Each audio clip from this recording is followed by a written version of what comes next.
kasih. Assalamualaikum warahmatullahi wabarakatuh. Waalaikumsalam warahmatullahi wabarakatuh. Ya, terima kasih kepada Bapak Ibu dosen yang sudah datang menghadiri acara diskusi dosen kita pada siang hari ini, terutama buat Bapak Ibu narasumber juga sudah hadir. Pemateri pertama itu Bu Sofia Rida, kemudian pemateri kedua itu Pak Raymond Datel. Selamat datang Bapak Ibu di acara diskusi dosen kita pada siang hari ini. Alhamdulillah. Terima kasih. Baik, kita mulai acara kita dalam diskusi dosen. Kita ucapkan Bismillahirrahmanirrahim. Alhamdulillahirrabbilalamin wassalatu wassalamu ala alihi asrafil anbiya'i wal mursalin wa ala alihi washabihi ajmain amma ba'd.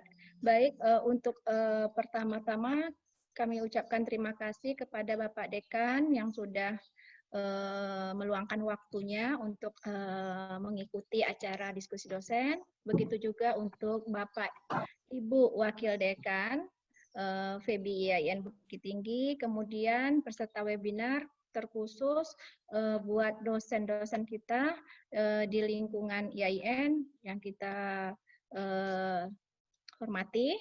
Selanjutnya untuk acara diskusi dosen kita ini kita akan mengagendakan yang pertama itu adalah kata sambutan dari Bapak Dekan Febi IAIN Bukit Tinggi, kemudian agenda yang kedua adalah memberikan materi dalam diskusi dosen yang tema yang akan kita angkat sekarang ini adalah temanya yang pertama book chapter itu yang akan diberikan oleh pemateri Bu Sofia Rida, yang kedua bedah rencana pembelajaran semester. Nah, jadi untuk tidak memperpanjang waktu kita persilahkan dulu kepada Bapak Dekan untuk membuka acara diskusi kita ini untuk Prodi Perbankan Syariah. Silakan Pak Dekan.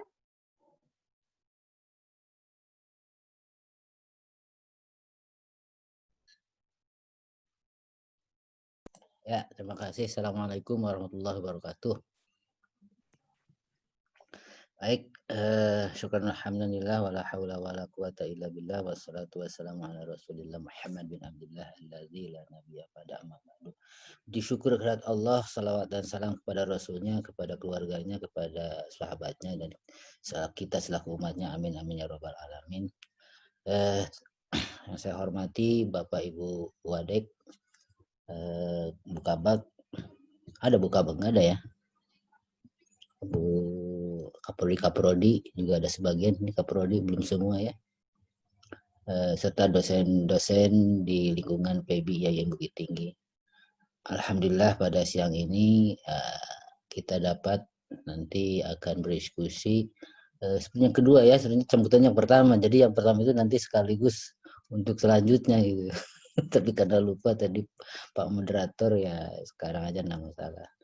Baik, yang ingin saya sampaikan tentu terima kasih kepada Bu Adek 1 ini karena acara beliau ini di bidang akademik dan pengembangan. Yang kedua juga saya ucapkan terima kasih ke Kaprodi PS, ke Pak Awaludin sebagai yang terus mengutak-atik ini masalah Zoom-nya, ke Ibu Wilda juga ke Bu Rika ya. Dan terkecuali semuanya yang lancarnya acara diskusi dosen nanti untuk sebulan ke depan. Kita nanti digenjot terus nanti untuk sebulan ke depan karena kita udah mulai kemarin kita udah membeli Zoom dari tanggal 6 Juli sampai 6 Agustus. Bapak Ibu, dengan diskusi melalui webinar ini adalah sebagai langkah bahwa fungsi kita dosen bukan berarti ketika ada pandemi berarti semangatnya menurun, tapi menambah semangat. Apalagi nanti kemungkinan nanti untuk BKD bidang penelitian itu nanti tidak boleh lagi ada namanya proposal, tidak ada lagi namanya makalah-makalah. Kemungkinan dia harus berupa jurnal. Nah, Jadi momen ini sebetulnya momen bagus. Nanti ada beberapa draft jurnal yang bisa kita diskusikan sehingga kita Bapak Ibu nanti bisa meminta masukan dari kawan-kawan dosen itu, sehingga nanti ketika memasukkan jurnal itu udah mantap dan udah layak dipublish. Itu yang pertama. Yang kedua, saya juga apresiasi kepada nanti para narasumber, terutama kepada Ibu Sofia Rida dan Pak Remon. Untuk RPS ini nanti juga saya mohon juga diarahkan ke CPL-nya apa, terus tema-tema itu nanti apakah nanti udah sinkron atau sesuai dengan CPL, terus nanti apakah juga nanti UTS dan UAS-nya juga itu udah sinkron dengan CPL lah. Itu harus semuanya harus sinkron. Karena begini Bu, masalah webinar, masalah diskusi dosen ini ada hubungannya juga dengan akreditasi. Akreditasi kalau dulu standar 7 itu masalah webinar atau penelitian pengabdian itu kan standar 7. Kalau 7 standar. Nah, sekarang kan namanya 9 kriteria. Itu termasuk kepada kriteria 6, yaitu kognisi dosen. Jadi semuanya kegiatan-kegiatan kita dengan di webinar atau diskusi ini adalah berbasis kepada akreditasi. Selanjutnya saya ingin mengucapkan terima kasih juga kepada semua pihak yang lancar acara ini. Alhamdulillah, walaupun siang kita tetap semangat. Mudah-mudahan semuanya dikasih Allah Subhanahu wa taala pahala yang berlipat ganda. Amin amin ya rabbal alamin. Jadi ini juga diskusi juga ibadah Pak Remon ya. Pak Remon udah tahu tuh, Bu Sofia udah tahu ibadah. Ibadah itu bukan hanya sholat, bukan hanya segala wudhu, puasa, tapi juga diskusi adalah ibadah. Ibadah yang tak ternilai, ibadahnya abadal abidin ya, karena apa? Ngasih ilmu kepada orang lain ya. Ibadah ghairu mahdhah. Nah, kenapa? Ibadah senyum aja ibadah, apalagi diskusikan ngasih ilmu. Itu aja yang mungkin yang saya sampaikan. Terakhir dengan mengucapkan dengan Bismillahirrahmanirrahim acara diskusi dosen yang kedua saya buka. Untuk selanjutnya mungkin sama dengan dari sekarang aja dirapel aja lah pembukaannya dengan Bismillahirrahmanirrahim. Acara pembukaan diskusi dosen kita mulai. Mohon maaf. Assalamualaikum. Bismillahirrahmanirrahim. Terima kasih kepada Bapak Dekan telah memberikan kata sambutan untuk acara diskusi dosen pada siang hari ini. Baik, sebelum kita memulai diskusi ini, untuk pertama kita foto dulu. Kita foto bersama dulu, kita ambil fotonya dulu, baru nanti kita mulai. Ya. Biasanya terakhir foto ini awal mantap nah, di awal, kita di awal ngambil fotonya dulu ya. Pak De, nanti kita kasihkan, jadi nanti lupa kita untuk dokumentasi. Untuk dokumentasi. Suruh muncul videonya sadonya, suruh munculkan videonya satu Dewi. Iya. Wan nggak nampak kalam tuh Wan. Itulah malih orang tangguh Wan tuh membelakang Kak Kaco kan dinding Wan. Pintu jendela. Kak dinding Wan mado, putar kursi Wan tuh. Untuk bapak se. Untuk berkodak Wan. Membelakang ke jendela Wan. Wan pemalu. Jadi tidak jelas wajah Wan. Kumisnya aja Wan yang nampak Wan. Kumisnya aja yang nampak Wan. Alun muncul sadonya lah tuh. Tunggu lu sih. Apa tuh? Cek. Apa itu? Wan, tampakkan wajahmu, Wan. Itulah wajah tuh udah hitam. Bu Rika. Wan, itu apa? Tutup itu tuh apa? Hordeng terus nyalakan.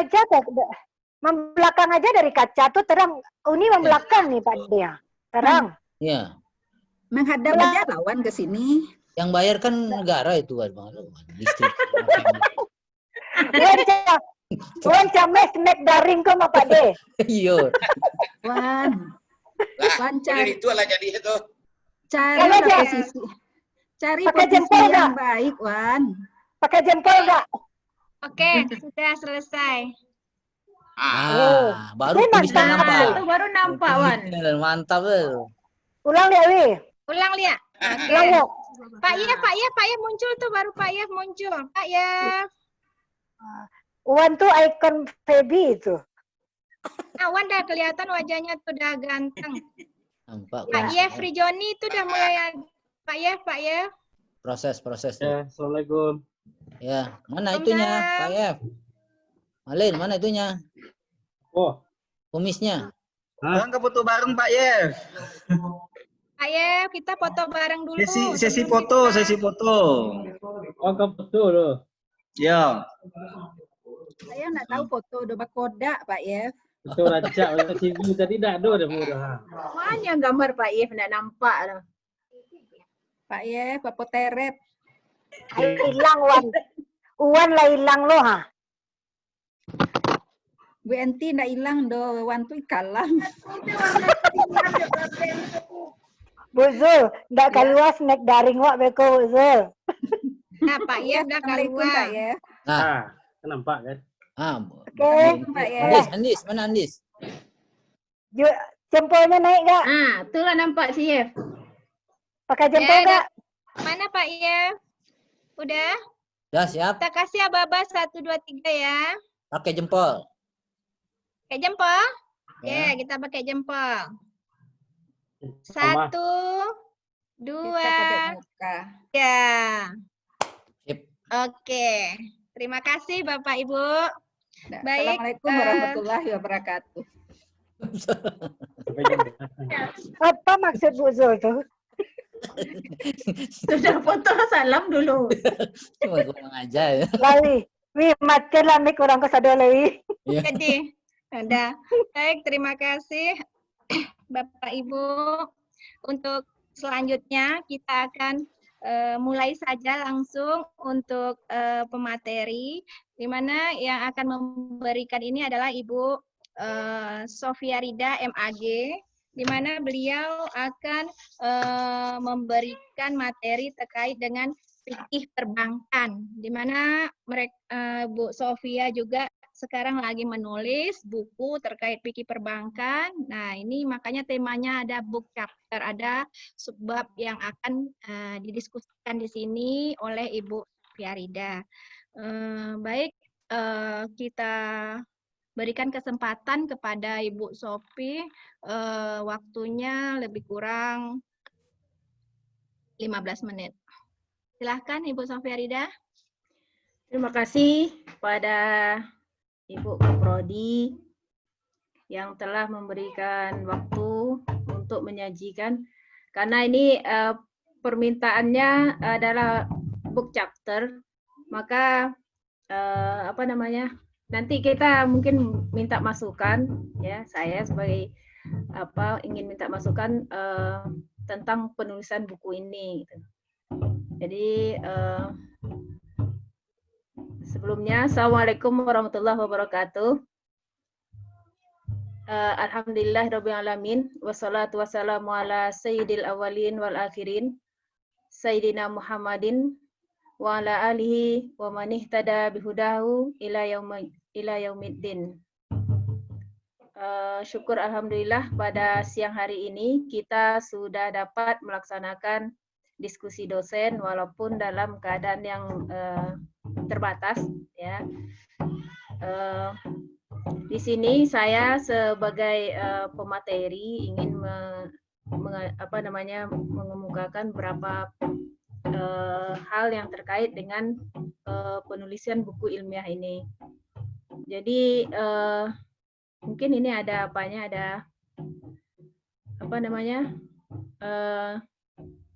poin-poinnya. Nah, latar belakang penulisan buku ilmiah ini adalah pertama saya ingin menulis antara fikih dengan akad yang ada di fikih dengan akad yang ada di perbankan itu ada benang merahnya gitu, ada benang merahnya, sehingga ketika kita memahami akad-akad perbankan, maka ada sambungannya ke fikihnya itu. Jadi dalam buku ini saya ingin menjembatani itu. Jadi kalau ini sebenarnya latar belakang juga mahasiswa untuk kadang-kadang mahasiswa itu bingung ketika mereka magang dan ketika mereka belajar fikih banyak mereka temukan kok beda.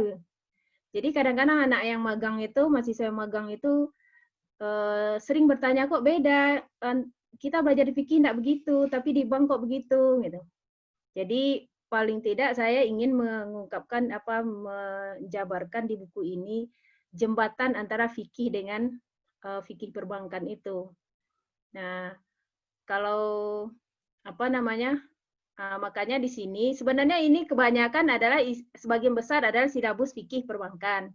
Cuma saya tidak ingin tidak menjadikan buku ini sebagai buku daras, ya.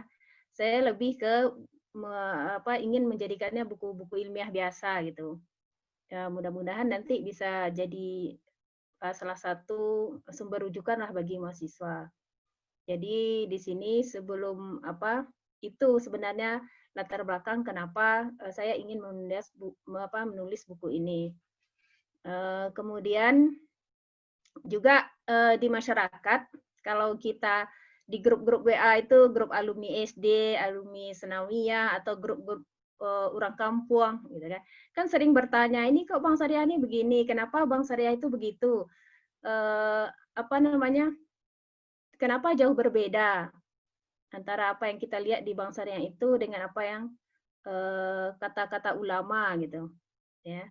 Jadi maka di sini di dalam buku ilmiah ini saya ingin menjembatani itu. Jadi makanya akan bagian pertama dari buku ini akan diperkenalkan apa itu reformulasi fikih. Jadi kenapa harus muncul reformulasi fikih? Sehingga dari fikih klasik itu akan berpindah ke fikih kontemporer, sebagaimana yang dilakukan di angkat-angkat yang dipakai di perbankan itu kan memakai fikih kontemporer, ya. Jadi beberapa akad itu memang kadang tidak ada di fikih. Artinya seperti IMBT atau akad-akad yang lain tuh tidak terlalu banyak dikaji dalam fikih klasik. Nah, itu kan udah reformulasi, itu artinya dia sudah berubah dari klasik ke kontemporer. Jadi maka di buku ini ingin dijelaskan reformulasi dulu, ya, sehingga bisa memahami ini fikihnya, kenapa fikih yang ini berubah dia jadi ini sesuai dengan kebutuhan zaman. Jadi dalam reformulasi ini nanti akan dijelaskan apa itu reformulasi, kemudian kenapa harus ada reformulasi itu, ya, kenapa harus ada, untuk apa guna reformulasi itu, dan siapa yang bisa melakukan reformulasi itu. Kan tidak semua orang bisa melakukan reformulasi, tidak semua orang bisa merubah-rubah fikih itu, ya, ketentuan fikih itu tidak semua orang bisa merubah-rubah. Kemudian sehingga maka nanti akan dijelaskan itu apa reformulasi fikih. Nah, jadi sebab terjadinya reformulasi atau apa saja yang melatar belakangi sehingga muncul reformulasi itu. Nah, itu yang pertama, itu latar belakang penulisan buku ini seperti itu. Kemudian yang akan dibahas di situ yaitu tadi reformulasi fikih, dan dari segi penerapannya, dari segi hal-hal yang mempengaruhinya gitu.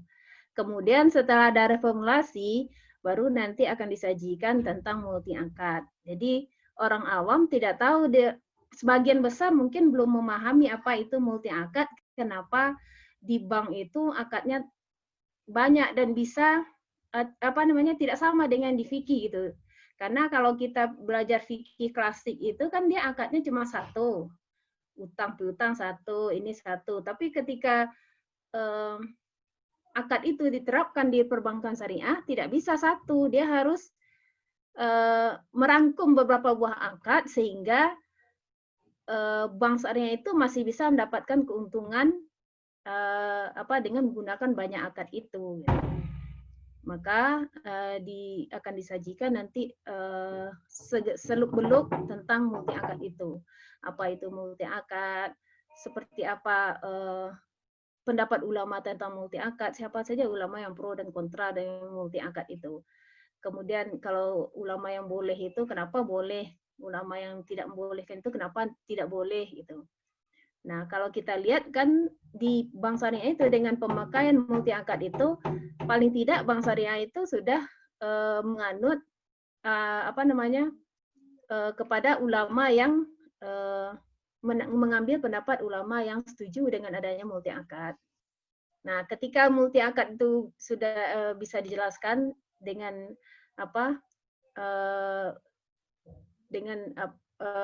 penjelasan multi akad itu baru masuk ke produk-produk yang diperbankan syariah. Jadi ketika kita memahami produk perbankan syariah dan kita sudah memahami apa itu multi akad dan reformulasi, jadi akan lebih mudah. Paling tidak bagi mahasiswa dia akan lebih mudah untuk memahami akad-akad yang ada di perbankan itu dengan pemakaian multi akadnya itu. Gitu. Ini juga akan berkaitan dengan fatwa-fatwa DSN yang berbicara tentang produk perbankan. Nah, mungkin nanti akan di bagian akhir dari buku ini mungkin akan diberikan masukan inovasi akad dalam perbankan syariah. Karena sekarang banyak perbankan syariah itu masih banyak ya belum menerapkan akad-akad yang sebenarnya dibutuhkan oleh masyarakat. Kalau kita lihat di Indonesia itu kebanyakan masyarakat itu adalah masyarakat petani, ya. Kemudian dengan adanya wabah COVID-19 ini juga orang kembali lagi ke pertanian, ya, ke agrobisnis. Maka sebenarnya itu menjadi lahan yang bagus buat perbankan syariah untuk meluncurkan produk-produk baru yang berkaitan dengan yang mengcover kebutuhan petani, ya, seperti mungkin baik wafa, ya, dalam bidang mudzaroah, ya, atau yang lain-lainnya, mungkin itu. Jadi situ pokok pembahasannya nanti. Kemudian, nah, jadi rumusan dari permasalahan ini yaitu tadi seperti reformulasi, apa itu multi akad, seperti apa bentuk-bentuk multi akad itu. Nah, kenapa bentuk-bentuk multi akad itu harus dipahami? Kenapa? Karena seperti misalnya dalam murabahah, dia multi akad. Nah, kalau multi akadnya itu pelaksanaannya itu misalnya dia harus wakalah dulu baru murabahah misalnya. Kalau murabahah dulu baru wakalah kan dia akan menimbulkan riba nantinya. Nah, jadi makanya satu-satu dari akad yang terangkum dalam sebuah transaksi yang multi akad itu ya harus dipahami satu persatu. Kalau dia memakai wakalah, di mana letak wakalahnya? Kalau dia memakai baik, di mana baiknya? Dia memakai qard, di mana qardnya? Di mana ijarahnya? Seperti itu.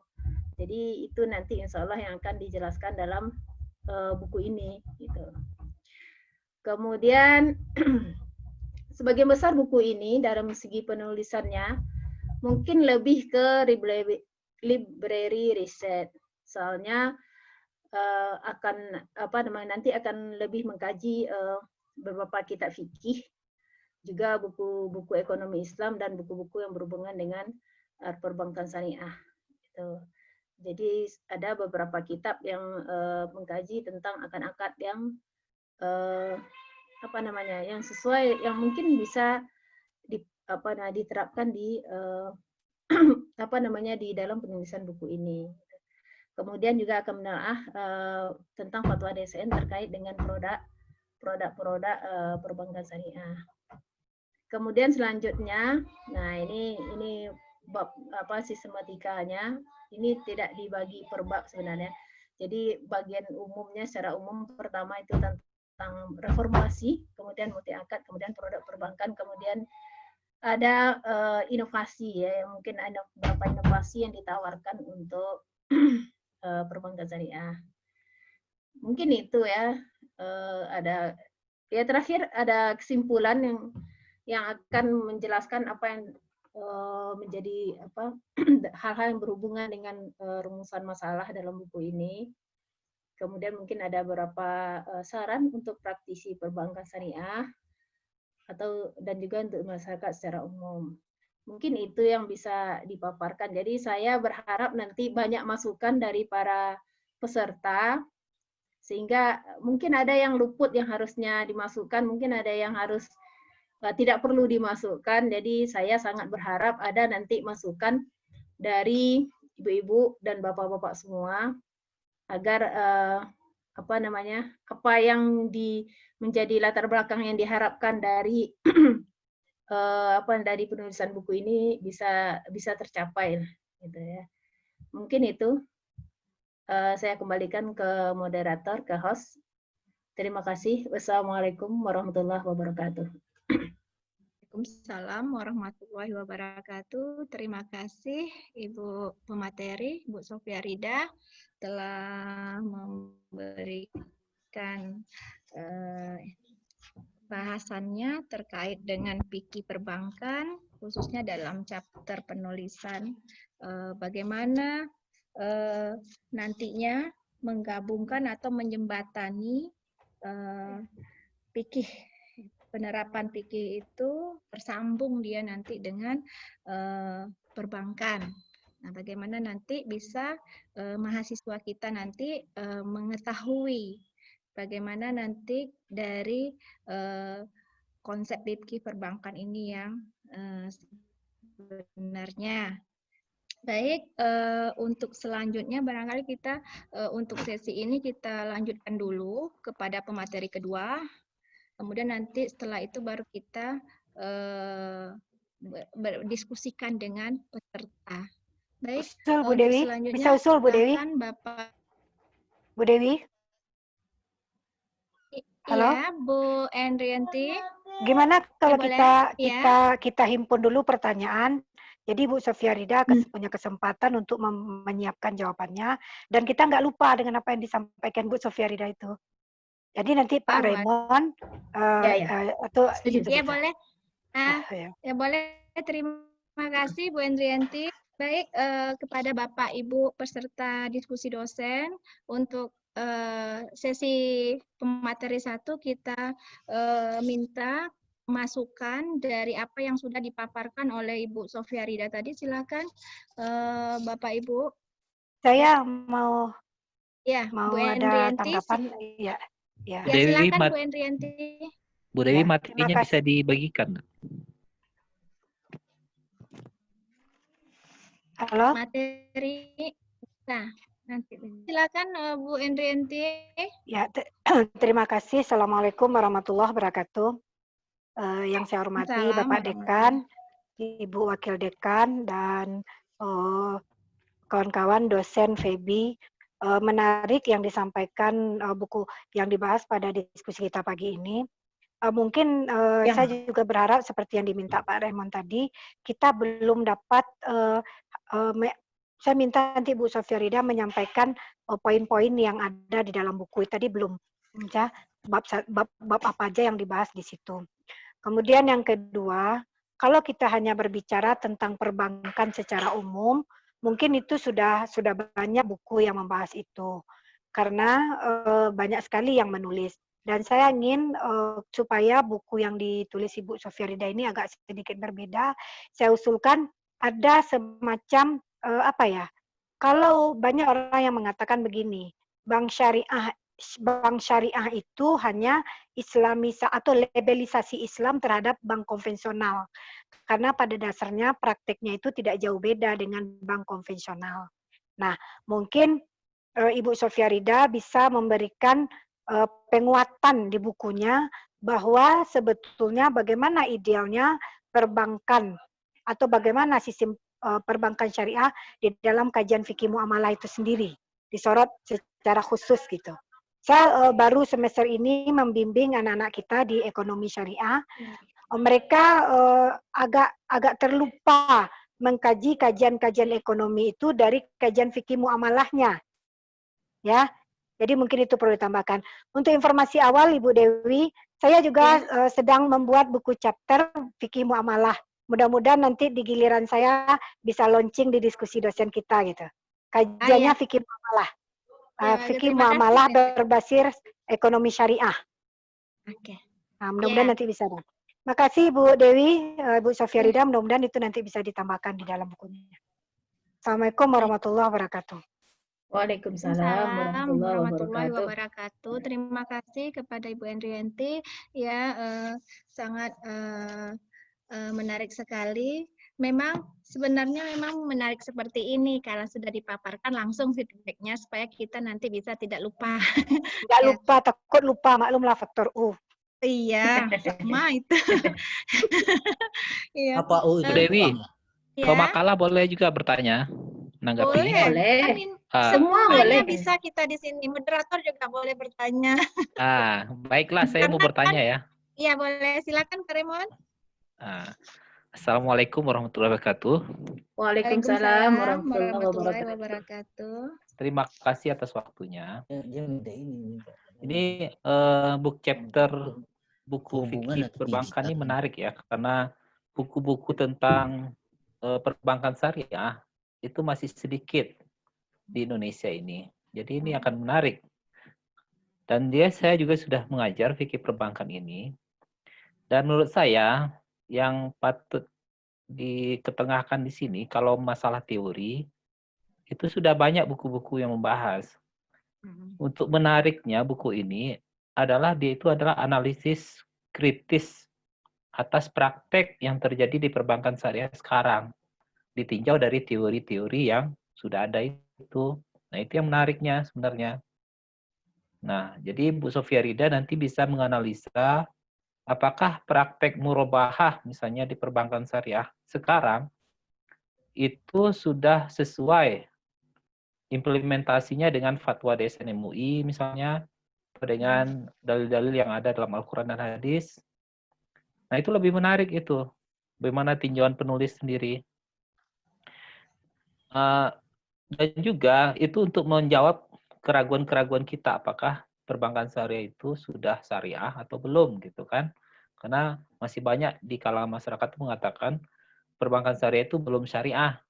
Nah, itu yang akan dijawab oleh buku tersebut menurut saya.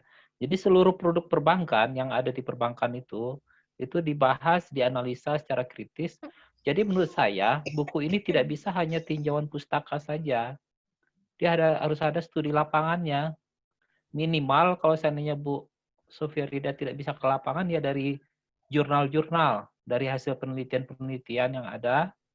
Nah, itu dirangkum bagaimana pendapat dari penelitian-penelitian tersebut, apakah perbankan syariah itu kritis atau kritikan-kritikan yang ada di jurnal tersebut terhadap praktek akad-akad fikih muamalah di perbankan syariah itu apakah sudah sesuai dengan teorinya belum. Nah, jadi saya kira itu tidak cukup hanya tinjauan pustaka saja. Kalau tinjauan pustaka, buku itu akan hambar. Tidak ada rasanya, tidak menarik.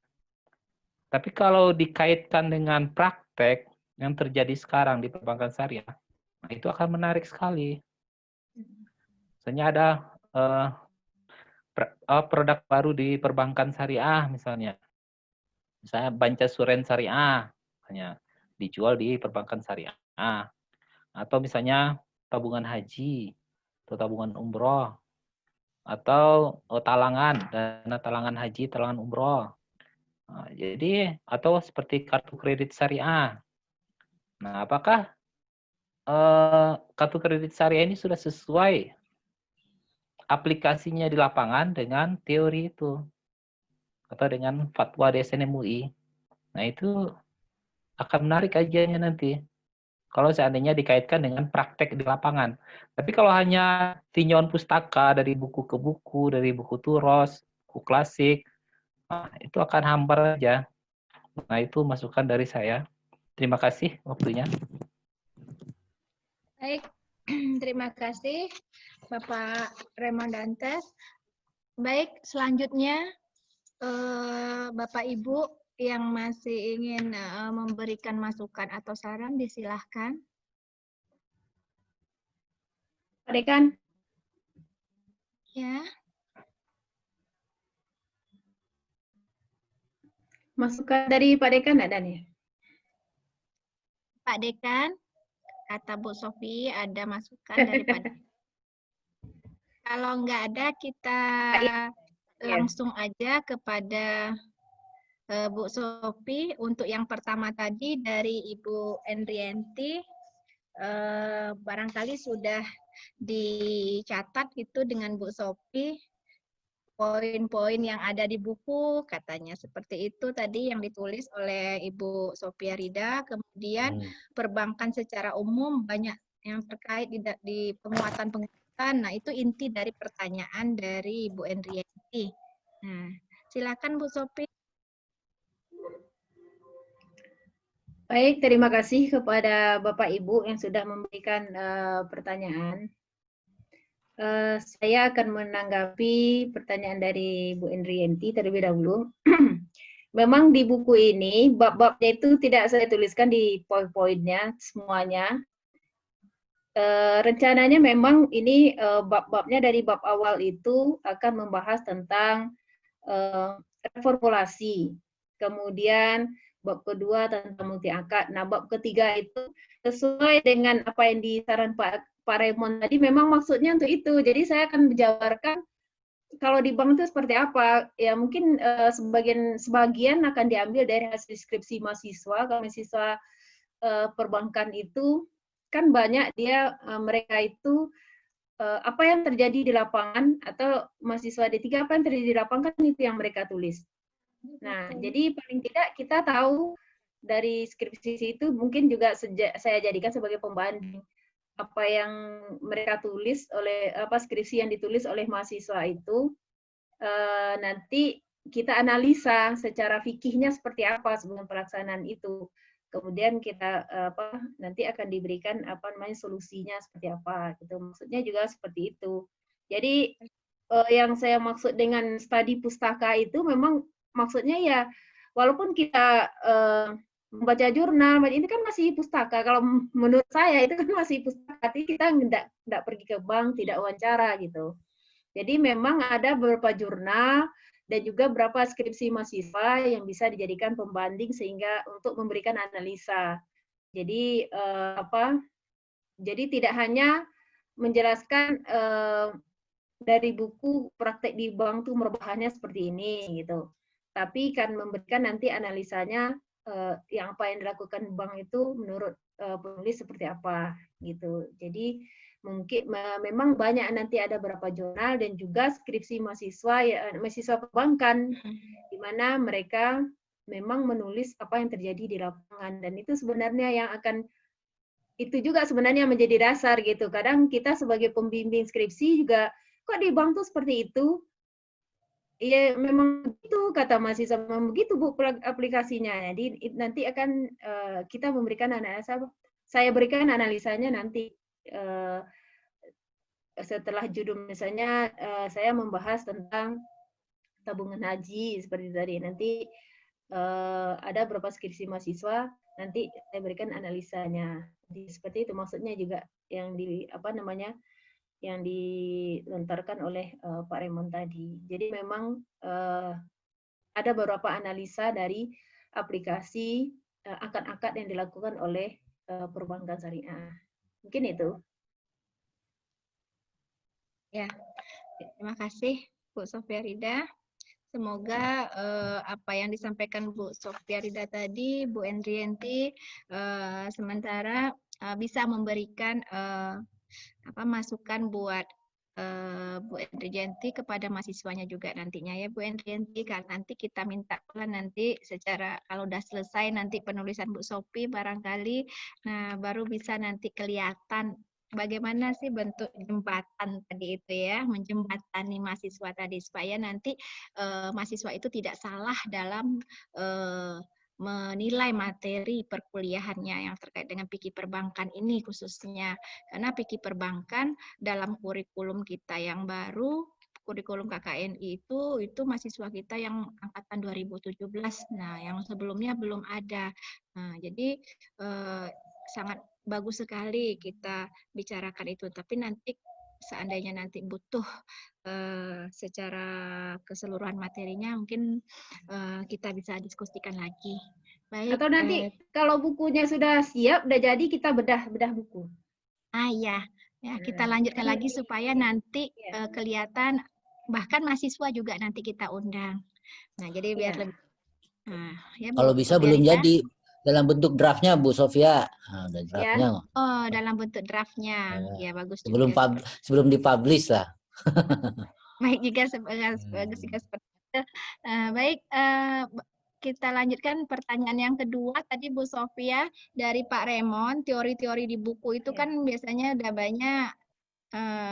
Alangkah lebih menarik ya dari praktek-praktek itu, katanya seperti itu tadi. Gimana Bu Sofia Rida supaya bisa lebih komplit ya? Nah, seperti itu tadi intinya dari Pak Raymond. Ya, sebelumnya terima kasih kepada Pak Raymond yang sudah memberikan masukan. Jadi insya Allah nanti memang akan dilakukan analisis, diberikan analisis kritis terhadap praktek. Ini juga tidak terlepas dari sebenarnya ya itu tadi, Bank Syariah itu masyarakat masih menganggap masih konvensional gitu kan. Berapa hari yang lalu ada teman bertanya di grup, jadi dia seorang ustadz, jadi dia mau mau beli rumah, tapi uangnya kurang, gitu kan? Beli rumah rumah yang sudah jadi KPR itu uangnya kurang, terus dia pergi ke Bank Syariah. Sampai di Bank Syariah Kumbu, sampai di Bank Syariah disodorkan itu plafon, Bapak mau yang plafon mana? Jadi karena dia ustadznya ini merasa itu kok sama saja dengan konvensional gitu. Akhirnya dia ini mencet saya, tanya sebenarnya apa kalau saya mengambil rumah, saya harusnya gimana di Bank Syariah itu. Nah, itu kan salah satu kasus yang ada masyarakat, kadang-kadang bukan masyarakatnya juga yang tidak bisa juga kita menyalahkan masyarakat menganggap seperti itu, karena kadang sebagian ya dari Bank Syariah itu memang masih prakteknya mungkin ya konvensional, sehingga kadang masyarakat yang sudah berinteraksi langsung dengan Bank Syariah ada yang merasa memang sama saja dia dengan konvensional gitu. Artinya tidak ada bedanya gitu, sehingga wajar juga sebenarnya masyarakat mengatakan Bank Syariah dengan konvensional itu tidak jauh berbeda. Jadi mungkin di buku ini akan dijelaskan nanti harusnya akad yang di Bank Syariah itu akadnya harusnya seperti apa agar dia tidak melenceng dari ketentuan fikih atau tidak melenceng dari ketentuan fatwa DSN gitu. Sehingga tidak banyak lagi masyarakat menganggap Bank Syariah itu sama dengan bank konvensional gitu. Mungkin itu nanti insya Allah nanti akan dimasukkan. Terima kasih atas sarannya. Ya, saya kembalikan kepada Ibu Dewi. Ya, mungkin gini sedikit Bu Dewi. Mungkin untuk menanggapi pertanyaan dari Pak Raymond itu atau menanggapi dari usulan Pak Raymond itu, nanti Bu Sofia Rida itu di bab terakhir atau di pembahasannya itu banyak atau memberikan kasus-kasus di perbankan dari multi akad yang paling sederhana kepada multi akad yang paling rumit gitu kan. Itu misalnya dari cuma chord aja misalnya itu akadnya di perbankan sampai misalnya paling rumit misalnya tentang LC itu kan, LC ekspor impor kan agak rumit itunya akadnya itu, atau di pasar modal itu kan, yang itu kan keuangan syariah juga itu kan, perbankan juga kan. Contoh-contoh itu nanti yang dihubung-hubungkan dengan fikihnya itu nanti. Sehingga nanti jelas itu bagi mahasiswa atau bagi dosen-dosen yang pengen tahu tentang fikih perbankan. Mungkin itu tambahan aja. Terima kasih Bu De. Ya, terima kasih Pak Dekan. Ya, baik Bu Sofia Rida, kita harapkan semoga lancar dalam penulisannya. Amin. Ya, kemudian memang menarik sekali. Memang di dalam cap buku itu memang sebaiknya ada case ya yang terakhir supaya nanti nampak ketika mahasiswa itu selesai belajar mata kuliah fikih perbankan, dia tahu bahwa praktiknya nanti di lingkungan perbankan seperti inilah yang akan dia hadapi. Seperti tadi yang dikatakan Pak Dekan tadi, ada yang terkait dengan di perbankan itu sering membahas masalah ada LC, memang tingkat-tingkat apa namanya yang materinya salah satunya itu nanti kan ada tentang LC ya, tentang bagaimana dia membuat akadnya. Bukan LC Pak Raymond ya, bukan. Iya, bukan. Nah, jadi seperti itu menarik sekali Porida nanti case-case-nya di belakang di akhir penulisan bukunya. Ya, baik, selanjutnya kita beralih kepada pemateri kedua, Bapak Haji Raymond Danta. Silakan Pak Raymond. Ya, terima kasih moderator. Kampus saja ya. Sebelum pemaparan materi, ada sedikit tambahan juga untuk Bu Sofia Rida. Akad di perbankan syariah itu kan, kalau akad fikih muamalah kan dalam kontrak gitu ya. Jadi kalau bisa di buku tersebut ada contoh-contoh kontrak yang di perbankan syariah itu, misalnya murabahah, kontraknya dari A sampai Z, itu yang dikaji oleh Bu Sofia Rida. Apakah kontrak murabahah yang tertulis di akad perbankan syariah itu sudah sesuaikah dengan syariah atau belum? Nah, mestinya itu yang dikuliti satu persatu, pasal per pasal di kontraknya itu. Karena kita kan bicara akad di sini, nazariyatul akad, teori akadnya. Nah, akad itu nampaknya di yang tertulis itu. Nah, makanya itu yang bagusnya yang dikuliti nantinya di buku tersebut. Apakah pasal 1 ini sudah sesuai atau belum, pasal 2 sudah sesuai belum, pasal 3, demikian selanjutnya. Seluruh IMBT, kontrak IMBT-nya bagaimana bentuknya, kontrak LC-nya seperti kata Pak Dekan tadi, LC ekspor impornya gimana, sudah syariah atau belum. Nah, itu yang dikuliti di buku itu. Maka buku Bu Sofia Rida itu bisa 400 halaman nantinya itu. Banyak. Lumayan.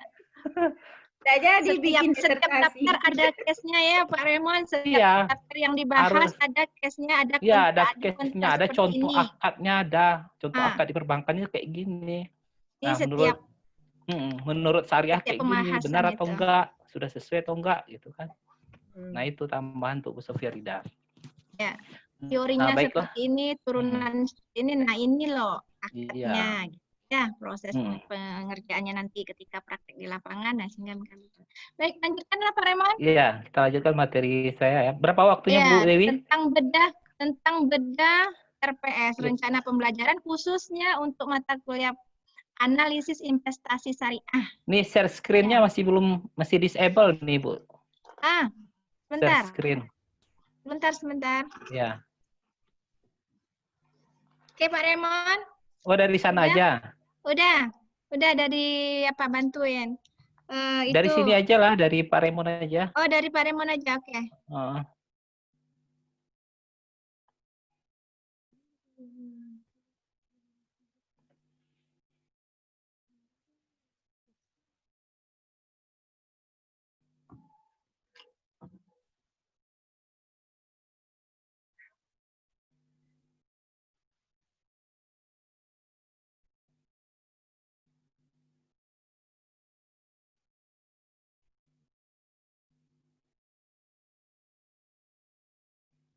Pak Raymond udah dijadikan ke host, silakan Pak Raymond. Udah ya? Udah.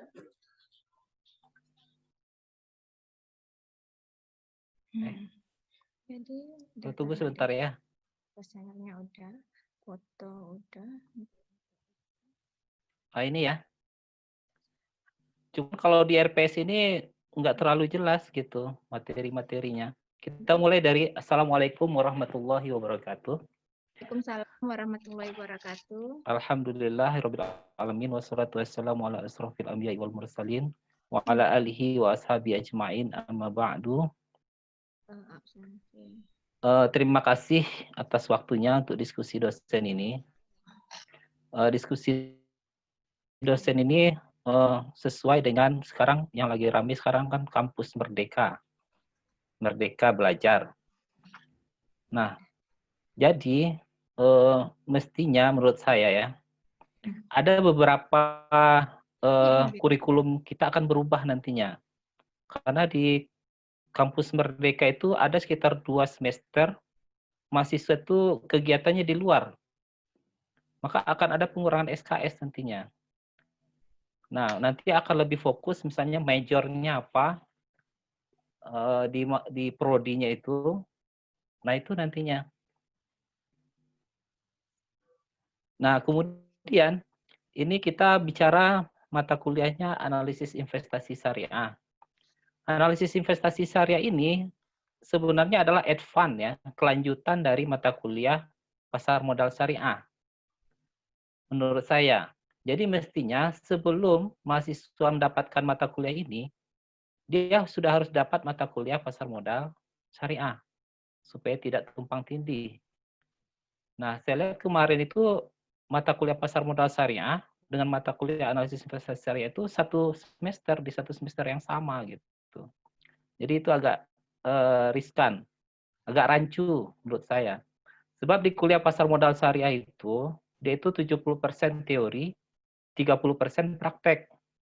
Kalau di mata kuliah ini, analisis investasi syariah ini 50% teori, 50% praktek. Minimal itu 50% praktek dia. Nah, mata kuliah ini sesuai bisa digunakan juga di prodi perbankan syariah. Karena dia terkait dengan pasar modal syariah, perbankan syariah juga ada.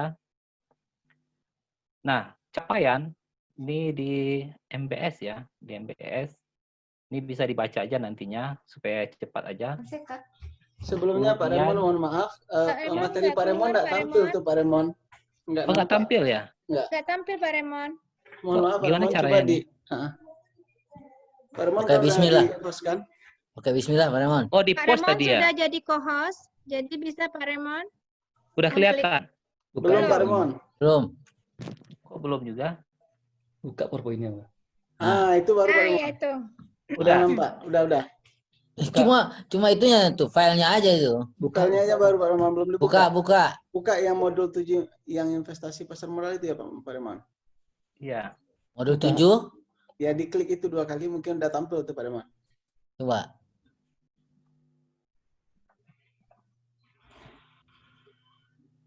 Silakan Pak Remon. Hah?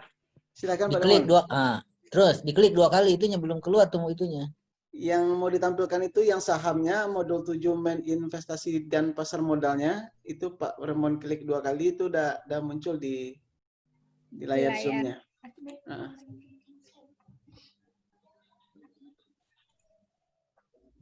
Jangan-jangan tampil ya? Udah diklik belum itu Pak Remon? Apanya diklik nih? Ini yang seperti presentasi. Kayak biasa aja, dibuka aja dulu kan. Dibuka aja udah dulu. Dibuka ini udah di layarnya. Oh. Tapi di sini. Ini Pak Remon ya. Ulang lagi ya, di share lagi ya. Atau kan yang gemetar. Share screen. Ini aja lah. Ini tampak ini. Belum. Sekarang. Iya, baru Pak Remon. Oke. Kan buka bismillah. Baru nampak. Udah Pak Remon. Udah. What? Begitu aja ya? Iya, begitu aja. Iya. Seperti itu. Kok Word ini Pak Remon? Ya. Kalau tadi kan ini apa? Semacam ada ininya, ada CPL-nya, ada ininya. Kok ini ini silabus namanya, bukan EP. Ya ini. Yang ini. Kalau ini nampak? Nampak. Nah, ini nampak. Coba yang awal tadi itu. Nah, ini RPS-nya ini ya. Nampak ya? Semua saya nggak. Ini silabusnya baru Pak Remon. Ini silabus Pak Remon. Ya. Kan Pak Remon kelihatan juga. Materi tadi Pak Remon, materi yang Pak Remon kirim tadi, yang awal Pak Remon kirim ke Bu Dewi tadi, itu aja yang Pak Remon share. Kita aja yang ini. Kita akan melihat juga Pak Remon CPL-nya dengan tema-temanya itu sesuai enggak? Udah nih. Atau Bu Dewi aja lah yang share, saya Oke. share screen. Oke, kita dari sini aja kita apa ya? Seperti yang pertama tadi ya Pak Remon. Itu aja lah Bu Dewi aja Ya. lah. Diapakan aja dulu Kak Pak Remon. Keluar. Baik.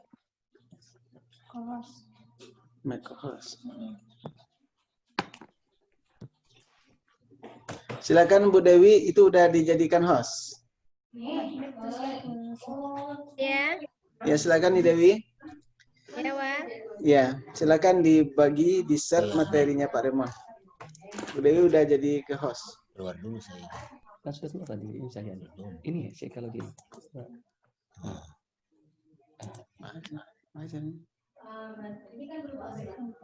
Ini saya. Ya, Pak Remon. Ya, udah. Udah kelihatan? Ya, silahkan Pak Remon. Udah ya. Di full screen aja Bu Dewi. Kosongan. Terus full screen. Apa tahunan? Terus kosongan. Tambahannya. Tambah terus. Enggak membuat dulu kita program apa? Iya. Gimana itu? Ya, saya lanjutkan lagi ya. Sudah nampak semua ya di share screen-nya. Masih kosong nih. Bukan tuh lektor ke saya. Sudah kelihatan semua. Coba tahunan aja langsung. Ya. Nah, kita mulai dari CPL-nya. Tahun 2020. Satu manajemen bisnis syariah.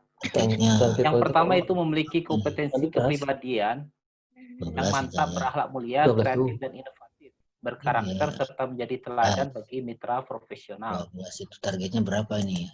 Misalnya. Yang kedua, memiliki kompetensi keilmuan dan keterampilan dalam bidang manajemen bisnis syariah secara teori dan praktek. Sesuai dengan perkembangan dan kebutuhan mitra profesional berbasis syariah. Nah, kemudian yang ketiga itu memiliki kemampuan analisis masalah-masalah manajemen bisnis syariah untuk mengambil suatu keputusan dalam rangka pengelolaan bisnis syariah. Nah, kemudian capaian pembelajaran mata kuliahnya, CPNK-nya, yang pertama itu sikap dan tata nilai. Kemudian yang kedua penerapan, yang ketiga analisis, yaitu kemampuannya memahami persoalan-persoalan investasi syariah, dan analisis yang tepat untuk mengolah investasi syariah. Yang keempat itu pengetahuan, yaitu kemampuan mengembangkan ilmu pengetahuan tentang analisis investasi syariah, sehingga dapat menerapkannya dalam investasi syariah. Kuantitas itu. Yang kelima keterampilan. Ini target kuantitas. Kemampuan untuk membuat keputusan investasi berdasarkan prinsip syariah. Bukan kualitas. Nah, kemudian deskripsi mata kuliahnya, mata kuliah ini menjelaskan tentang konsep-konsep analisis investasi syariah. Kemudian bertujuan untuk memaparkan teori dan metode yang digunakan dalam menganalisis investasi syariah. Topik dalam mata kuliah ini mulai dengan selanjutnya Bude, halaman berikutnya. Kegiatan. Bude, halaman berikutnya. 12 apa tuh? Target ke kualitas. Kegiatan. Bude, halaman berikutnya mana? Ya. Kegiatan tuh ada. Ya, Pak Remon. Tadi ada. Ya. Terus bawah lagi. Ini itu ke atas. Ke atas lagi Bude. Halaman 2. Halaman lagi. Halaman 2, halaman 2. Ya udah. Udah, tuh kan. Baru satu. Tambah lagi. Satu lagi. Lagi. Pengabdian ya, harus sama ya? Iya, 20. Ya ini. 12. Jadi mata kuliah ini dia itu memahami tentang konsep dasar investasi syariah. Kemudian bagaimana cara menilai investasi syariah tersebut, rumus-rumusnya, kemudian prakteknya, menilai kita tuh kan banyaknya kegiatan. Ini kenapa 12? risikonya berapa, returnnya berapa. Kemudian bagaimana investasi syariah di lembaga keuangan syariah dan metode yang digunakan dalam menganalisis investasi syariah itu. Nah, indikatornya nanti mahasiswa dianggap berhasil mengikuti perkuliahan ini apabila menunjukkan kemampuan sebagai berikut. Bisa diubah tuh ya? Yang pertama yaitu menguasai konsep dasar investasi syariah. Kemudian yang kedua, mampu menerapkan pemikiran logis, kritis, sistematis dalam menganalisis investasi syariah. Kemudian mampu menerapkan teori-teori dalam analisis investasi syariah. Kemudian mampu menerapkan ilmu ini ya dalam pengolahan investasi syariah. Kemudian juga mampu melakukan pengukuran risiko risiko dan return investasi. Nah, mata kuliah ini sebenarnya cocok ini untuk kita FEBI, dan juga sudah ada beberapa mahasiswa yang membuat skripsi, ini anak PS, anaknya Bu Dewi, tentang analisis investasi reksadana syariah berdasarkan metode SARP dan Trenor. Nah, itu dari mata kuliah ini ilmunya itu didapatkan mereka. Ya. Nah, ini sesuai sekali dengan core-nya ini, core-nya perbankan syariah atau FEBI ini, atau inti dari fakultas kita, melahirkan sarjana yang nantinya dia mampu menjadi ahli syariah pasar modal, misalnya. Itu lowongan kerjanya sampai 5.000. Nah, kemudian materi-materi yang akan diajarkan nanti, yang minggu pertama itu kontrak perkuliahan seperti biasa. Kemudian slide berikutnya, yang minggu kedua itu yaitu adalah konsep dasar investasi syariah. Ini silakan dilanjutkan halaman berikutnya. Halaman 3. Ya. Ya, halaman 3. Nah, ini dia, ini masih dasar investasi syariah, konsep dasarnya bagaimana, pengertian tujuan investasi, apa perbedaan antara investasi konvensional dan investasi syariah, kemudian apa itu risiko dalam investasi, kemudian norma dalam berinvestasi, kemudian risiko gharar dan perjudian maisir dalam perspektif syariah, karena investasi itu banyak juga terjerat dengan maisir dan gharar. Maka kita kasih pemahaman syariahnya dulu pada mahasiswa ini supaya kuat dasar syariahnya, supaya nanti mereka tidak murtad ke investasi ke konvensional. Kemudian yang ketiga, minggu ketiga, yaitu mereka diajarkan tentang penilaian rencana investasi syariah. Nah, di sini bagaimana evaluasi investasi dalam kerangka syariah dinilai. Apakah investasi ini layak atau tidak? Nah, itu intinya. Kemudian berikutnya, halaman berikutnya.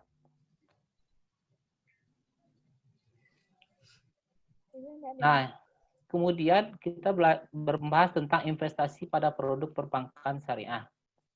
Nah, di sini dibahas tentang investasi pada deposito mudharabah, kemudian bagaimana metode pengukuran value at risk-nya, VAR-nya, kemudian metode pengukuran risk adjusted on capital-nya, REROC-nya. Nah, ini investasi pada produk yang ada di perbankan syariah. Misalnya mereka mau investasi di deposito syariah, deposito mudharabah. Nah, apakah investasi deposito mudharabah ini menguntungkan? Nah, kalau menguntungkan, seberapa besar keuntungan yang akan didapatkannya? Nah, itu dia harus bisa mengukur investasi pada produk yang ada di perbankan syariah. Nah, kemudian yang berikutnya, materi berikutnya itu investasi syariah di pasar modal Indonesia. Jadi yang ada bukan pasar modal syariah sebenarnya di Indonesia, tetapi adalah produk syariah di pasar modal. Karena pasar modal Indonesia itu gabungan antara produk konvensional dan produk syariah. Maka kita tekankan di sini hanya investasi pada produk yang syariah. Seperti saham syariah, sukuk, reksadana syariah, kemudian EBA syariah, dan sebagainya. Nah, di sini dijelaskan apa itu pasar modal syariah, kemudian bagaimana mekanisme jual beli di pasar sekunder dan pasar primer, kemudian apa bentuk-bentuk transaksi yang dilarang di pasar modal menurut syariah gitu ya. Jadi penguatan syariahnya itu harus tetap ada. Jadi supaya mereka tidak terjerumus nanti pada yang haram.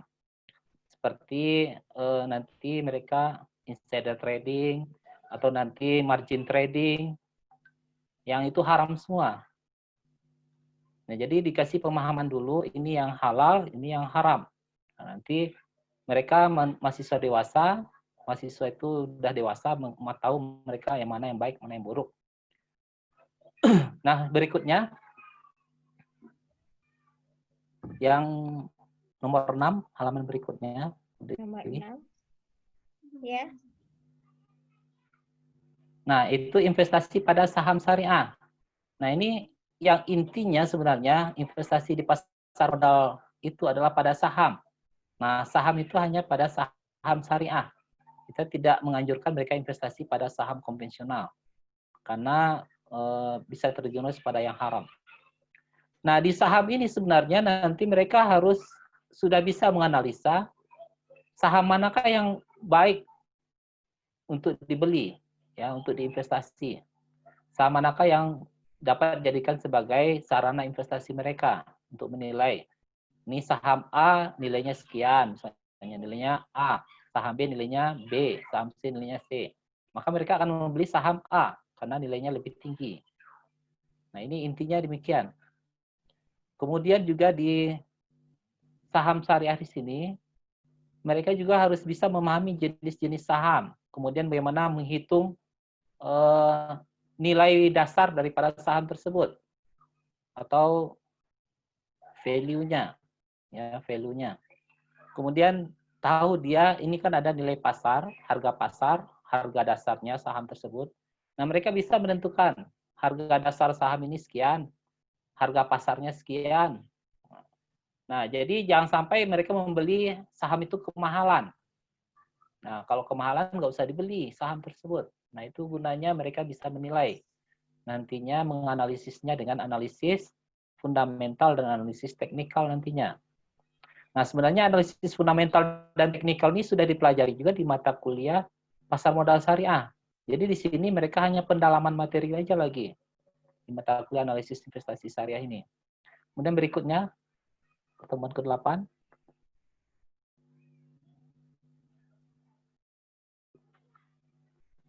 Nah, itu UTS ya. UTS kita lewati saja. Kemarin UTS-nya online, pakai Kahoot, ya, pakai Kahoot, aplikasi Kahoot.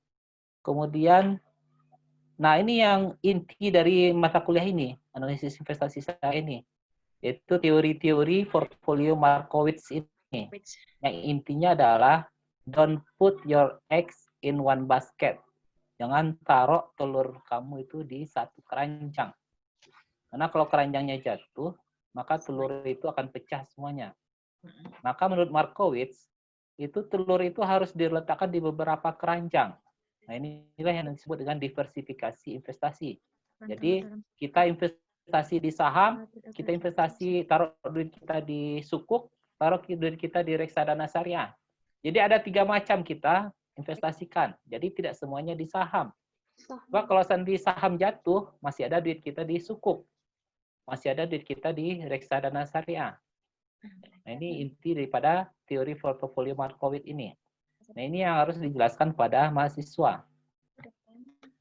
Nah, kemudian yang selanjutnya, pertemuan ke-10, itu tentang Capital Asset Pricing Model atau CAPM.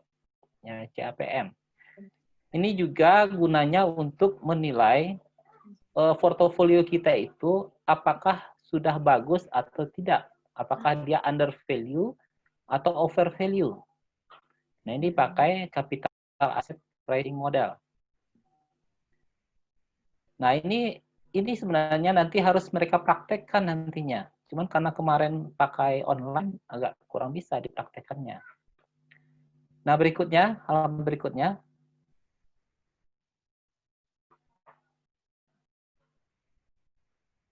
Nah, pertemuan ke-11 itu bicara tentang Arbitrage Pricing Theory atau APT. Nah, di sini juga gunanya teori ini adalah untuk menilai keseimbangan antara risiko dan return daripada investasi kita itu. Apakah lebih tinggi risikonya atau lebih tinggi pendapatannya. Nah, di sini gunanya mahasiswa itu belajar teori ini nantinya. Nah, di sini juga ada rumus-rumusnya. Jadi mereka juga membedakan, bisa membandingkan antara CAPM tadi dengan APT ini. Nah, kemudian pertemuan ke-12 tentang risk dan return. Karena dalam investasi pasti ada risiko dan ada pendapatan. Nah, jadi di sini mereka harus bisa membandingkan atau menghitung risiko, ya, risiko dan return yang akan didapatkan mereka apabila mereka investasi di sekuritas, di FX, ya, surat berharga, sukuk, reksadana syariah. Nah, mereka harus ada, ini ada hitung-hitungannya. Maksudnya ini harus ada prakteknya ini. Nah, kemudian bagaimana mereka mengelola risiko tersebut. Jadi inti mata kuliah ini, analisis investasi syariah ini, bagaimana mahasiswa itu mampu dia untuk mengelola risiko dari investasi yang dijalankannya itu. Jadi dia tahu tingginya risiko sekian, returnnya berapa.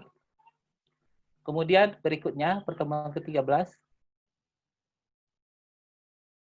Pertemuan ke-13, berikutnya halaman berikutnya.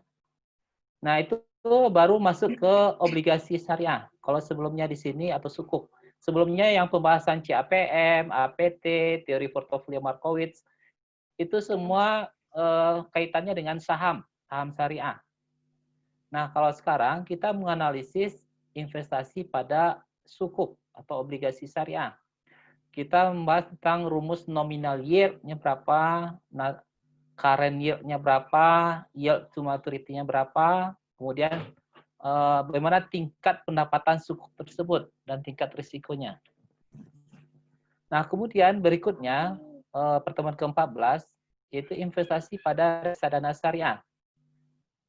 Nah, investasi pada reksadana syariah ini bagaimana mereka bisa menghitung nilai aktiva bersih NAB dari reksadana yang mereka beli nantinya.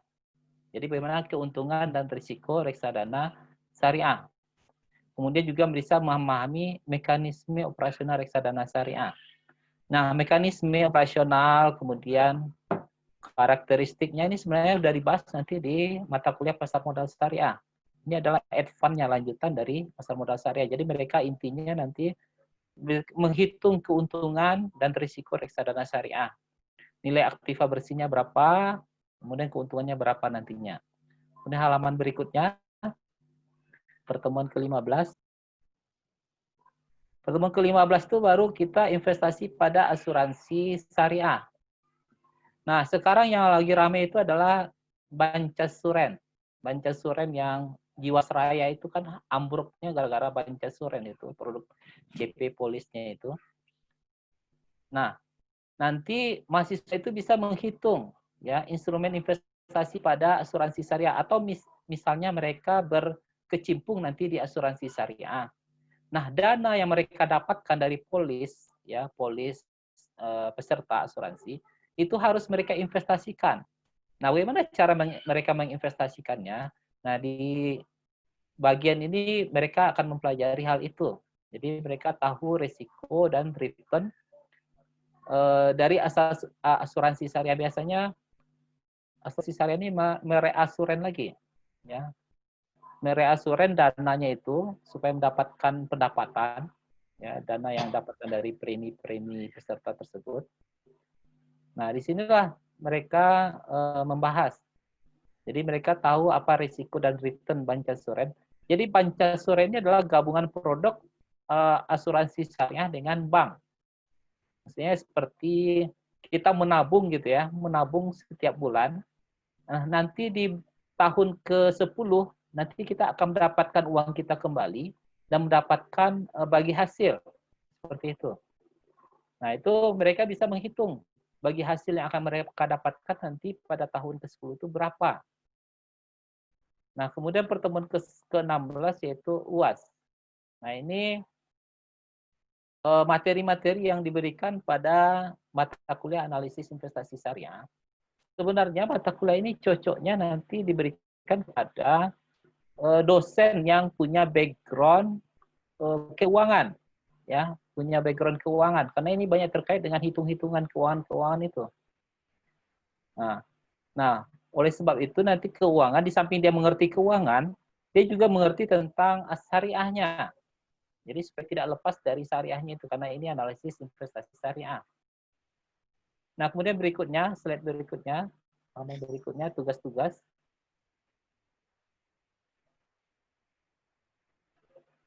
halaman berikutnya, moderator. Nah, ini referensinya. Referensinya itu ada sekitar 15 buku, kurang lebih, dan ada banyak buku yang lain sebenarnya. Ini yang tertulis saja. Intinya ini adalah terkait dengan buku pengantar teori portofolio dan analisis investasi. Kemudian tugas-tugas mahasiswa yang diberikan, ya sebenarnya ini ancang-ancang aja. Sebenarnya bagusnya tugasnya itu sesuai dengan materinya tadi itu. Misalnya tadi penilaian investasi, dikasih mereka tugas itu bagaimana menilai investasi syariah. Kemudian misalnya CAPM, bagaimana mereka menilai CAPM tadi, menilai APT. Jadi masing-masing setiap judul itu mereka dikasih tugas sesuai dengan judulnya tadi. Atau prakteknya bagaimana, itu dikasih tugas mandiri. Nah, sedangkan tugas terstrukturnya mereka membuat makalah berkelompok. Nah, ini mungkin demikian dulu paparan saya, minta masukannya karena ini mata kuliah yang baru dan baru saya ampu tahun ini. Sebelumnya saya mengampu mata kuliah pasar modal syariah. Sebenarnya mata kuliah ini bagus ini untuk Feby karena ini sesuai dengan core kita, dengan inti daripada yang kita harapkan dari alumni itu, yaitu mereka bisa ahli nanti di bidang syariah. Jadi ahli mereka di bidang investasi syariah, pasar modal syariah, apalagi lowongan pekerjaan di ASPM, ahli syariah pasar modal yang dibuka oleh OJK, itu sampai 5.000. Ini masih belum tercover. Nah, ini gunanya mahasiswa ini mempelajari mata kuliah pasar modal syariah. Sebenarnya ini juga cocok diajarkan di prodi ekonomi Islam. Karena intinya di ekonomi Islam ini, syariahnya ini ekonomi syariah. Cuman nggak tahu, di ekonomi Islam sudah dihapus mata kuliah pasar modal syariah. Nggak tahu kenapa. Jadi mungkin kita berbincang lagi, karena sekarang kan Mendikbud yang baru ini kampus Merdeka, Merdeka Belajar. Nah, mungkin ada pembaharuan lagi kurikulumnya, kita mengadakan workshop lagi, workshop kurikulum, mengaitkannya dengan kampus Merdeka itu. Mungkin demikian Bu Dewi pemaparan saya. Kurang dan lebihnya mohon maaf. Wabillahi taufiq wal hidayah. Wassalamualaikum warahmatullahi wabarakatuh. Assalamualaikum warahmatullahi wabarakatuh. Terima kasih atas pemaparannya Pak Raymond. Baik, kepada Bapak Ibu peserta diskusi dosen, silahkan kita akan kata Pak Raymond tadi, ini adalah satu hal baru. Memang di perbankan juga ini baru, analisis investasi syariah. Jadi itu memang baru. Jadi karena Pak Raymond dulu pernah mengajar pasar modal syariah, nah jadi itu makanya Pak Raymond juga yang mengampu mata kuliah ini. Semoga Pak Raymond bisa. Tapi saya lihat di sini, dulu saya pernah juga ngajar mata kuliah ini, saya pakai buku Eduardus Tadelilin. Nah, memang di buku itu sebagian bisa kita ambil karena tidak seluruhnya pembahasan di sana itu terkait dengan syariah, makanya bisa kita tambahkan dengan yang syariahnya, gitu ya Pak Raymond. Nah, memang yang Pak Raymond tulis di dalam pembahasan kajian materi ini, saya lihat itu sudah masuk. Ya, yang dikatakan tadi pakai teori Markowitz, jangan letakkan telur dalam satu keranjang, karena itu memang inti daripada analisis investasi syariah itu. Karena resiko high risk, high return, low risk, low return. Kan seperti itu ya Pak Raymond? Iya Bu De. Iya. Jadi memang harus itu kita kepada mahasiswa kita yang S1 ini, bagaimana dia mampu nanti menghindari resiko. Yang namanya resiko itu pasti ada di dalam setiap hal yang dia lakukan. Nah, apalagi nanti ketika dia praktek di perbankan nantinya, dan dia akan berhadapan dengan banyak-banyak produk gitu. Jadi makanya analisis investasi ini khususnya untuk syariah mereka harus paham betul. Yang pertama istilah tadi dari Markowitz, jangan letakkan telur dalam satu keranjang, kemudian high risk, high return. Baik, bagi Bapak Ibu dosen yang lain yang ingin memberikan masukannya terhadap pembahasan daripada rencana pembelajaran mata kuliah analisis, silahkan kepada Bapak Ibu.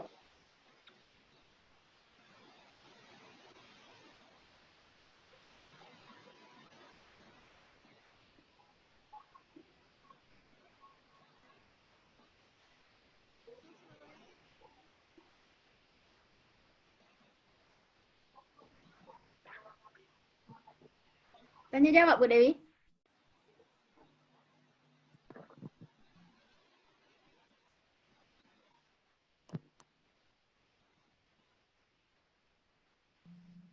Dewi, Kok keluar suaranya?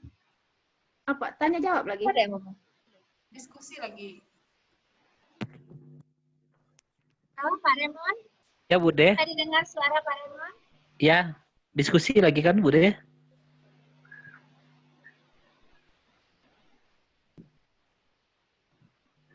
Halo Bude,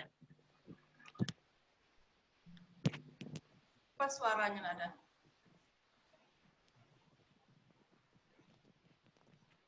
Bude silakan Bude.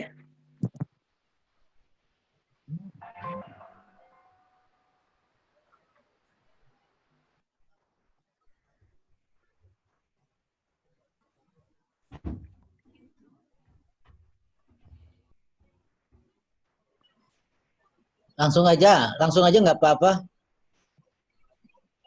Si budenya mungkin lagi kemana itu?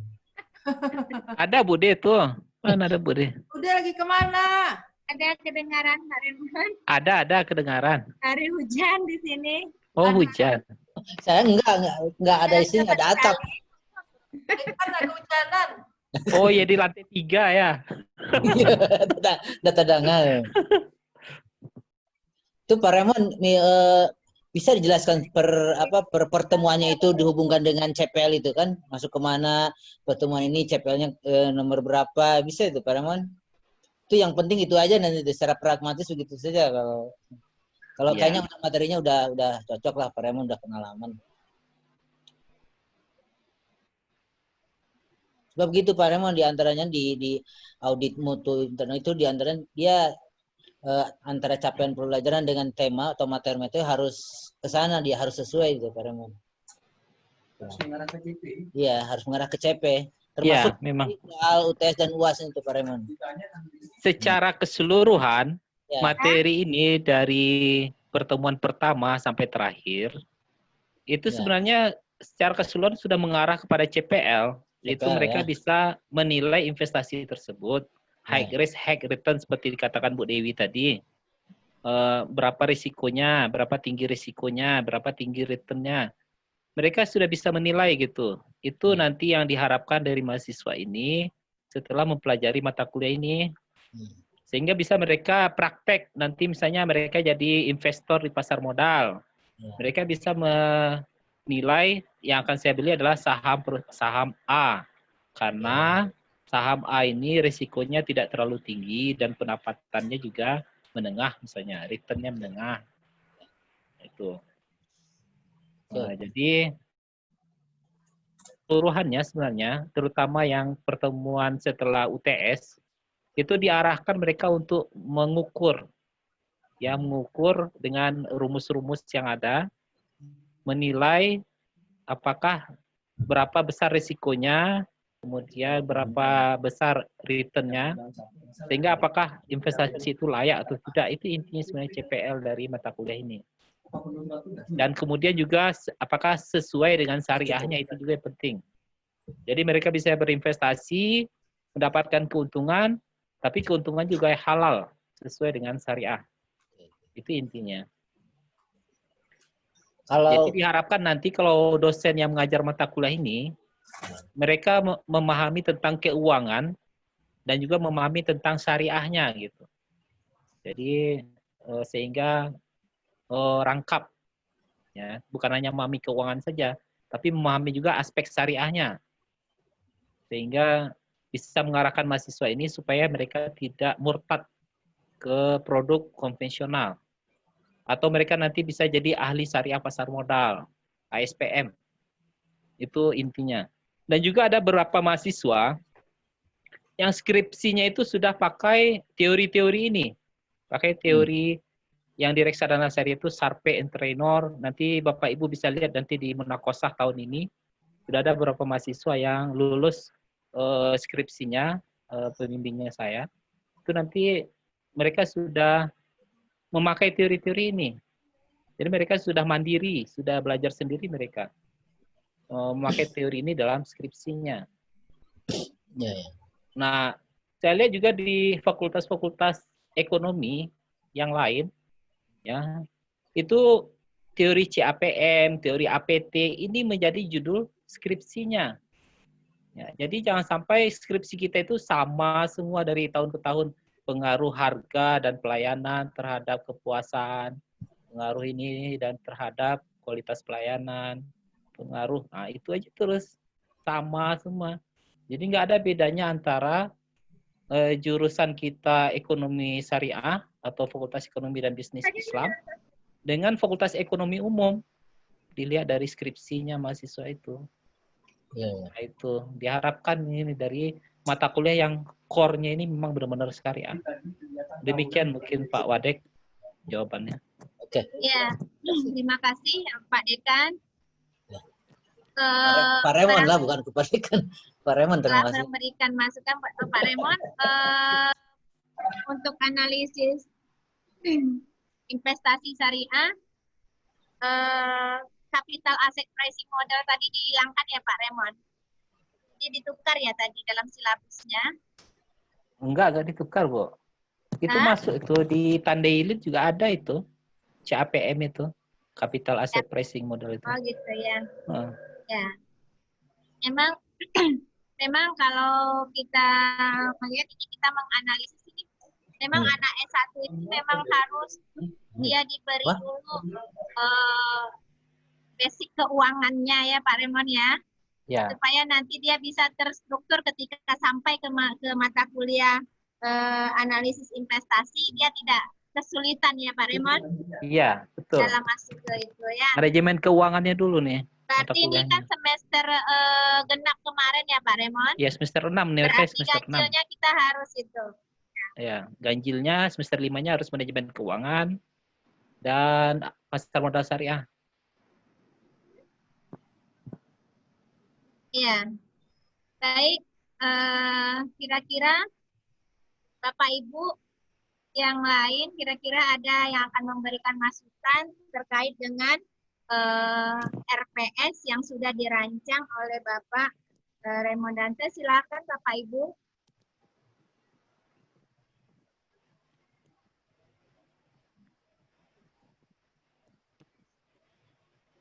Dikit, Dewi. Ya. Uus, Bude, Uus. Enggak ada. Uus. Bu Rusaida. Ya. Ya, silakan Bu Rusaida. Bismillahirrahmanirrahim. Assalamualaikum warahmatullahi wabarakatuh.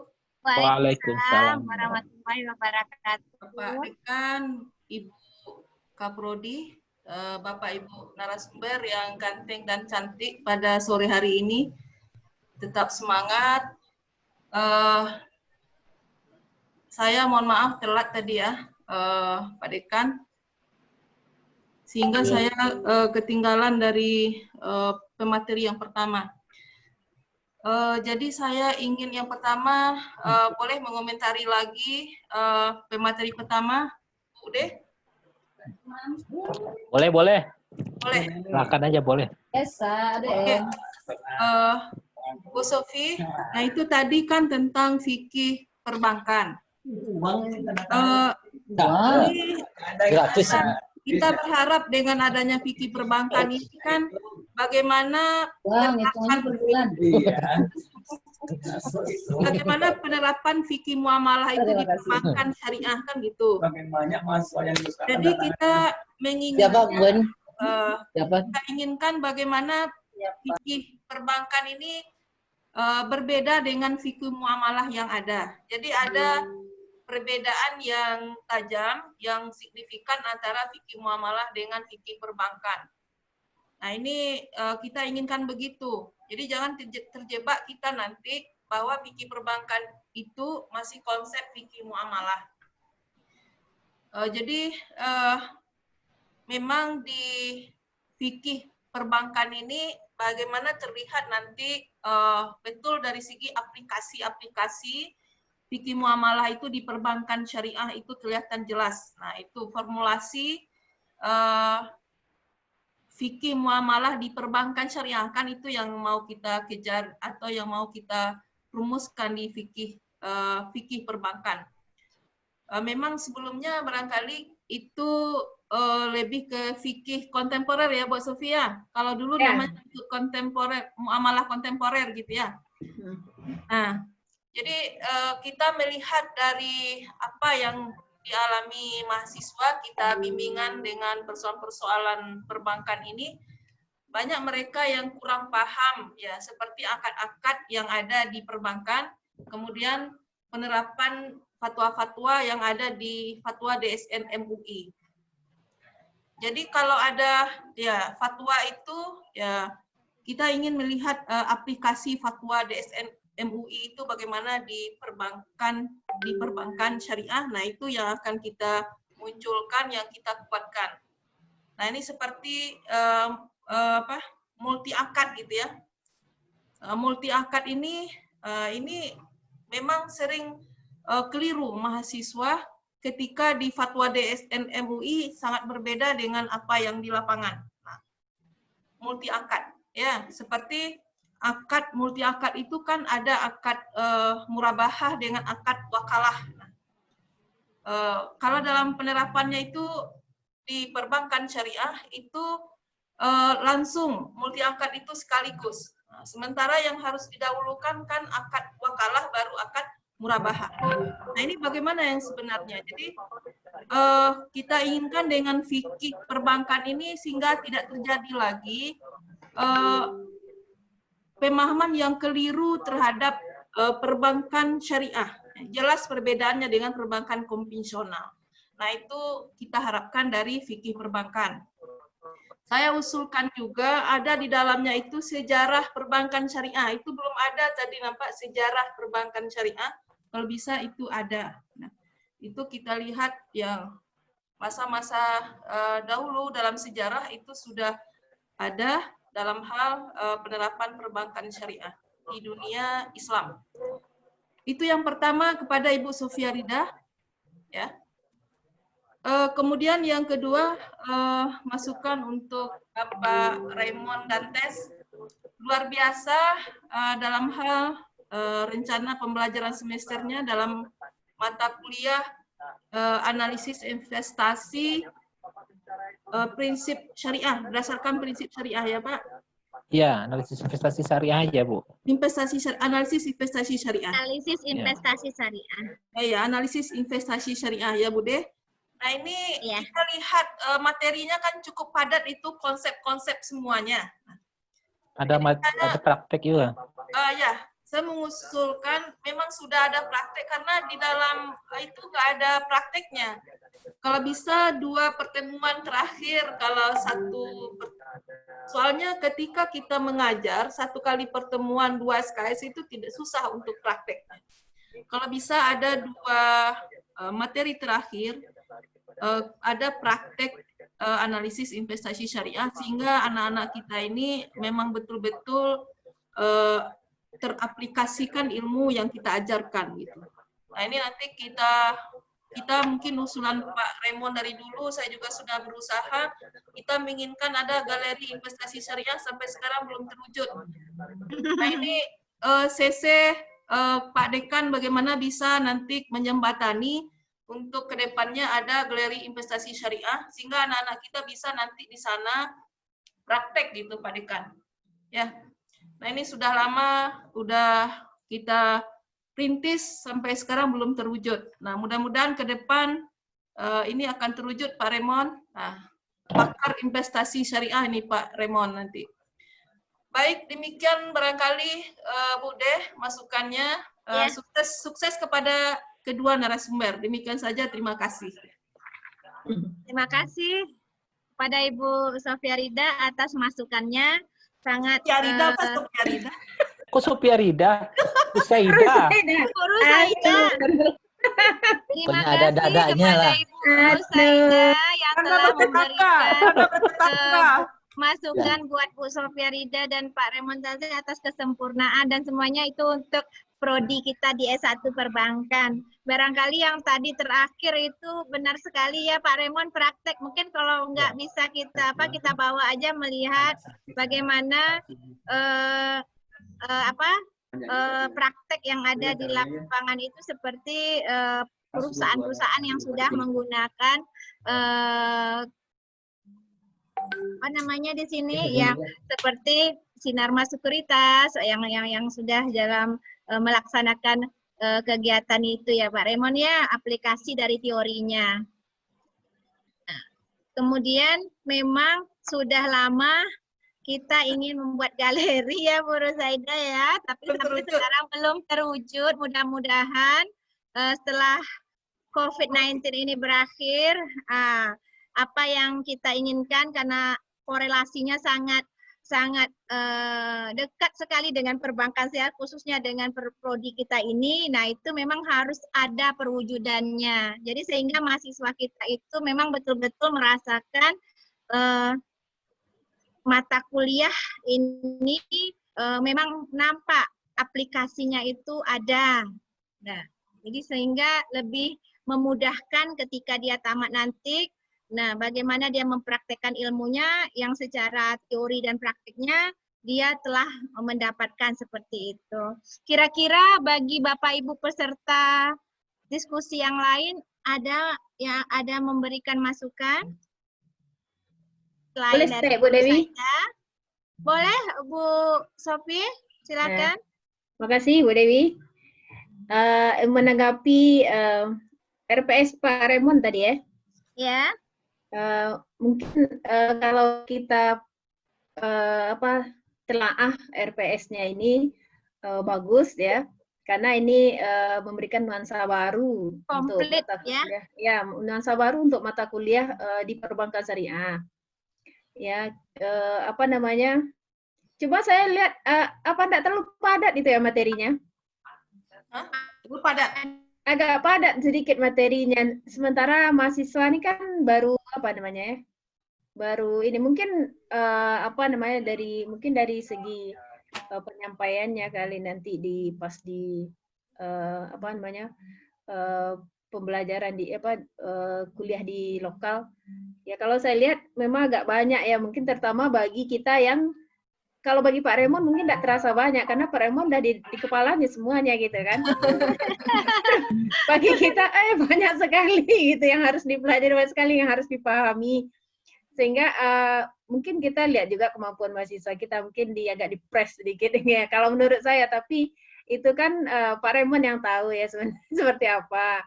Kemudian itu tadi seperti usul Bu Rusaida tadi, memang anak-anak itu kita tidak bisa, harusnya kita sudah berbenah gitu memberikan sebuah inovasi baru. Kita tidak bisa melepas mahasiswa itu praktek ke tempat orang gitu. Apa salahnya periode Febi kemarin saya juga pernah ya, periode kepemimpinan sebelumnya saya udah pernah usulkan. Jadi kita aktifkan lagi Bank Mini itu untuk perbankan syariah itu. Kemudian mahasiswa ini benar-benar praktek pikir perbankan itu mereka praktekkan di situ. Yang benarnya itu seperti apa gitu ya. Artinya kita tidak membuka Bank Mini itu, dulu kan pernah Bank Mini itu dibuka, mahasiswa berinvestasi, menabung segala macam. Nah, seperti kayak BMT gitu ya. Bisa menabung, bisa mungkin mereka juga bisa ada link ke bank-bank yang lain. Nah, sekarang kalau kita aktifkan lagi itu, paling tidak apa yang mereka pelajari itu mereka praktekkan di situ. Ya, mereka praktekkan di situ, mereka bukan hanya teori ya. Jadi kita melepas anak praktek ke tempat orang, kita sulit memantaunya kan. Sulit kita memantau hasil praktek mereka itu. Paling pembimbing itu hanya melihat sekali 2 kali gitu kan. Itu pun hanya formalitas saja karena orang bank tuh kadang nggak suka juga diganggu-ganggu kan. Nah, jadi pembimbing itu datang pengen cepat pulang juga gitu. Karena mengganggu kalau lama-lama pembimbing magang itu lama-lama kan mengganggu orang bekerja. Jadi kalau kita punya sendiri, nah sekalian nanti apa yang sudah diajarkan di mata kuliah Pak Remon tadi itu juga bisa berinvestasi. Jadi investasi bisa mahasiswa, kita juga sebagai dosen atau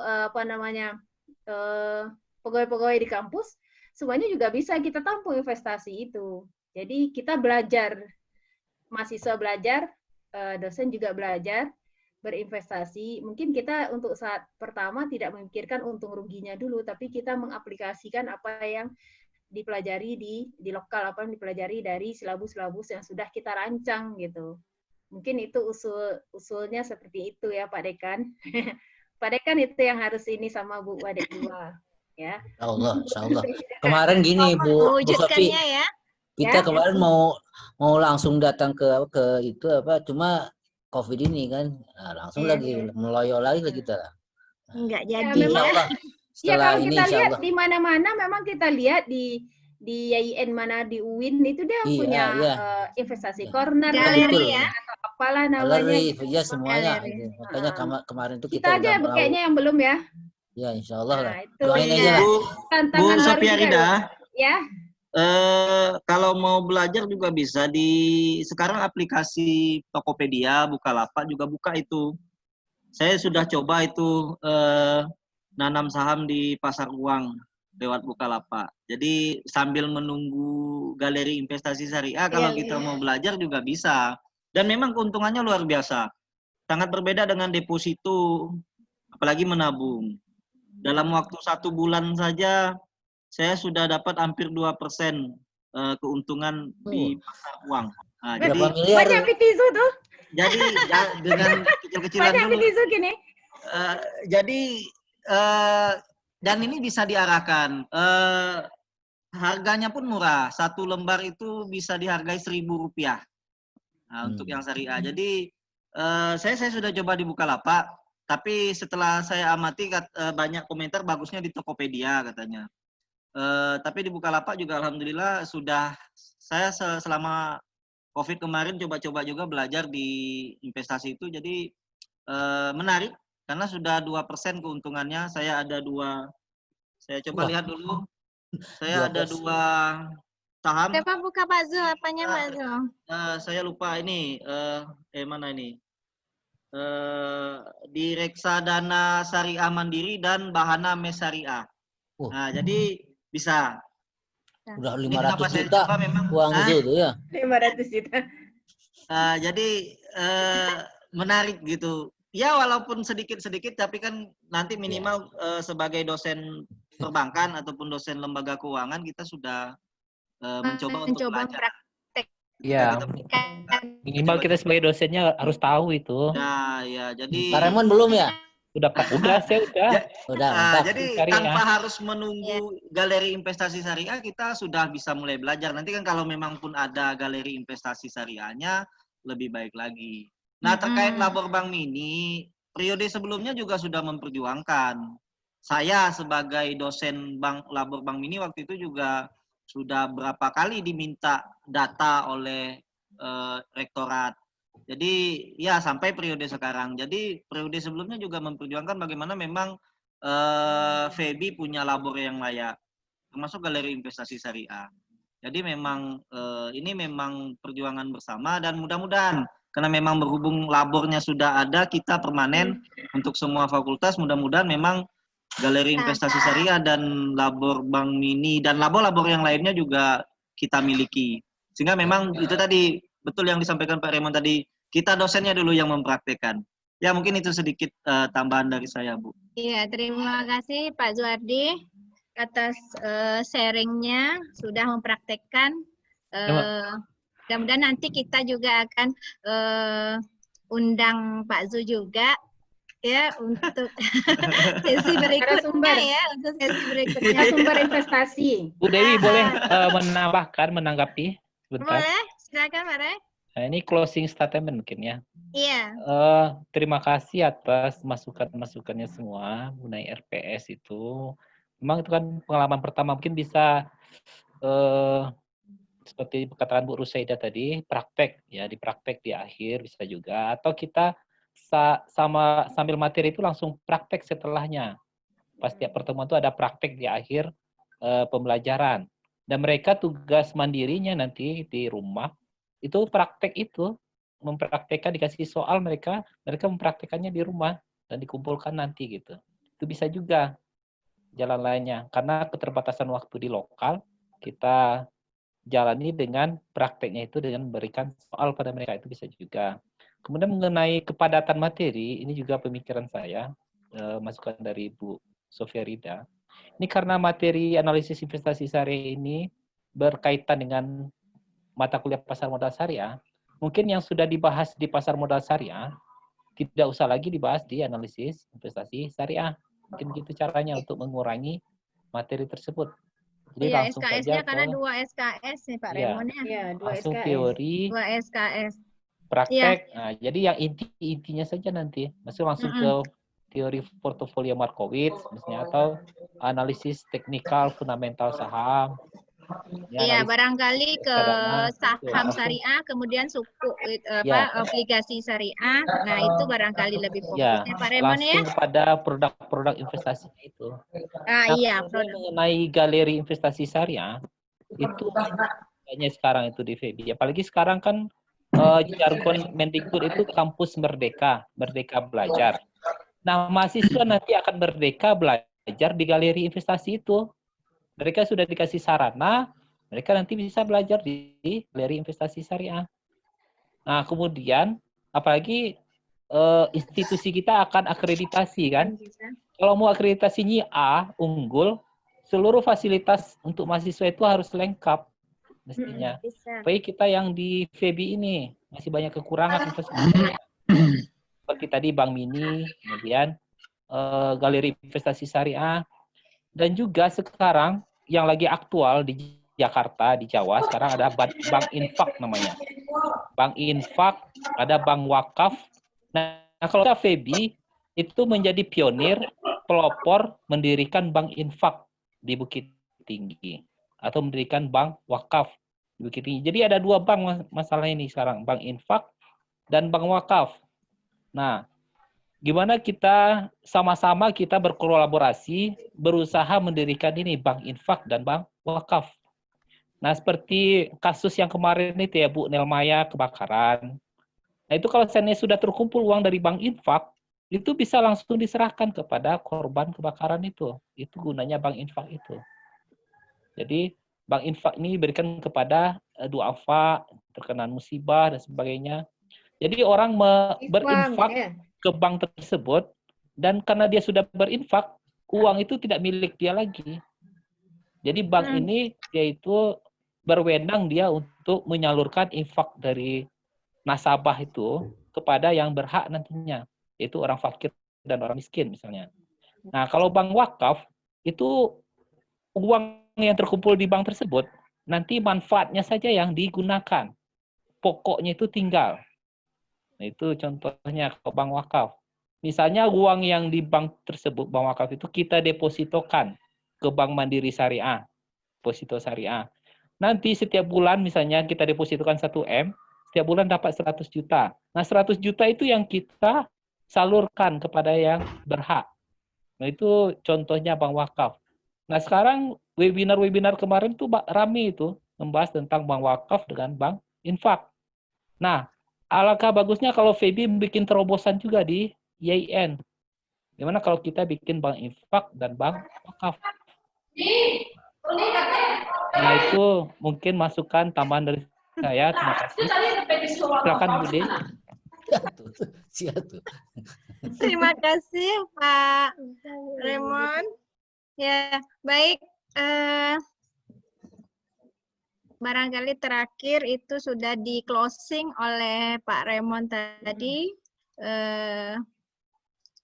untuk acara diskusi dosen kita ini, karena sudah bisa kita mengambil suatu kesepakatan bahwa untuk fikih perbankan tadi itu bagaimana menjembatani fikih perbankan ini kepada mahasiswa kita ini bisa dia nanti menjadi satu persepsi dia menilai bahwa pembelajarannya itu sampai bagaimana dia mampu membuat kontrak akad yang sesuai dengan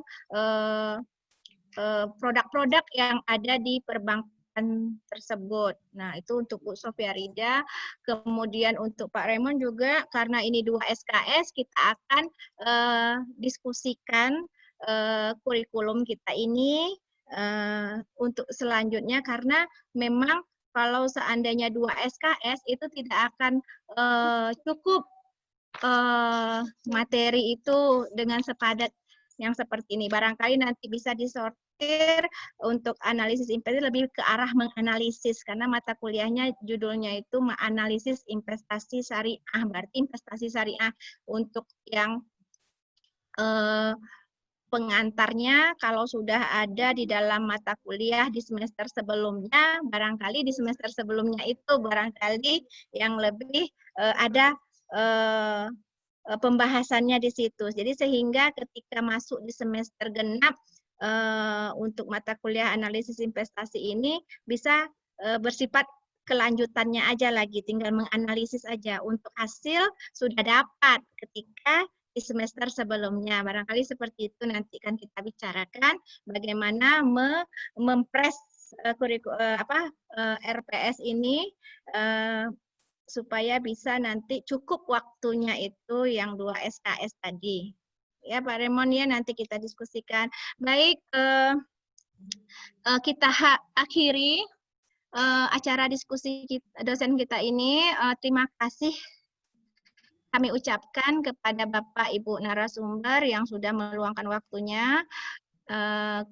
Kami dari Prodi S1 Perbankan Syariah mengucapkan terima kasih atas partisipasi semua, baik dari pimpinan fakultas, dekan dan wakil dekan, dari Kaprodi juga seluruhnya kami ucapkan terima kasih, terkhusus buat peserta yang sudah ikut di dalam diskusi dosen kita ini. Akhir kata, saya ucapkan Assalamualaikum warahmatullahi wabarakatuh.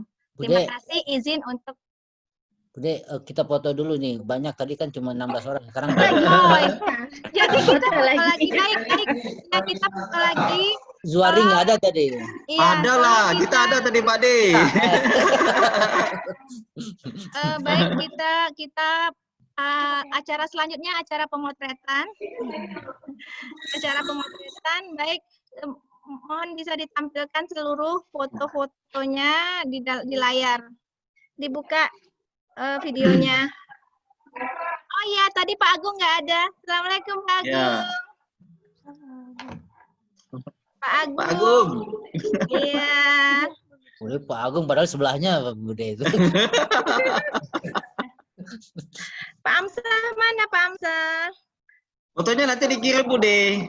Iya dikirim. Ya dikirim. Bu Rida tuh, Bu Rida.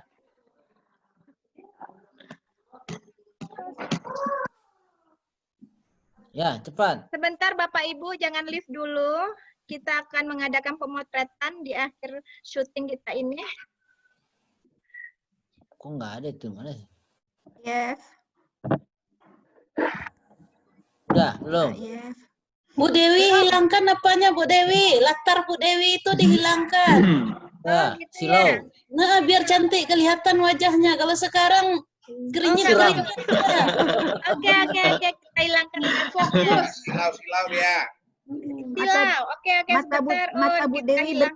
Mata Bu Dewi berkilau-kilau. Oh iya. Kita hilangkan kilauannya. Gigi Bu Dewi ompong. Iya. Ya, matanya berkaca-kaca. Udah cantik. Udah. Lah ini kuotanya hampir habis nih datanya. Aduh, malah habis lagi. Ya, kita mulai ya. 1, 2, Bude. Oke. Bude, jangan lupa monefnya ya, Bude. Iya. Udah diisi Pak De. Kita share di linknya. Tadi Silakan dimakan snacknya Bapak Ibu. Usul bawa snack. Alhamdulillah. Mana snack darinya nih? Snack darinya. Mau snack bakso juga bisa nanti dipesan. Wah, itu bukan snack itu kalau bakso itu. Tadi kita udah lihat di atas meja Bapak Ibu. Zu, kalau udah 5% untungnya Zu gratis tuh bakso lagi tuh. Untuk diskusi dosen besoknya, Zu gratis lagi ya Zu. Iya. Iya Bu Zu. Makasih snacknya. Pak De, itu ada Bibi Ridah muncul tuh Pak De. Mana? Ada cucunya muncul tuh sama si Rida. Rida, ya Allah. Mana? Rida. Mana? Rida. Oh iya. Itu ada. Jadi kalau ke saya cucu saya tuh kemenakan itu. Mana si kembar? Mana satu lagi? Mana satu lagi? Tidur. Tidur. Satunya lagi tidur. Oh, saya pikir kalau tidur satu tidur semua, bangun satu bangun semua. Malam-malam. Oh iyalah. Iya. Cantik ya? Atau ganteng? Kan perempuan Pak Is. Oh iya cantik. Perempuan keduanya Pak Is cucunya. Oh. Iya. Alhamdulillah lah. Jadi kembang jadi bunga tanaman. Perempuan itu jadi bunganya ya, bunga garden. Ya, baik. Terima kasih untuk materi sama sertifikat itu sudah di kita. Pak Yat ngamek-ngamek. Bisa Bapak Ibu lihat di linknya Bapak Ibu. Akhir kata kita tutup acara ini dengan mengucapkan alhamdulillahirabbil alamin.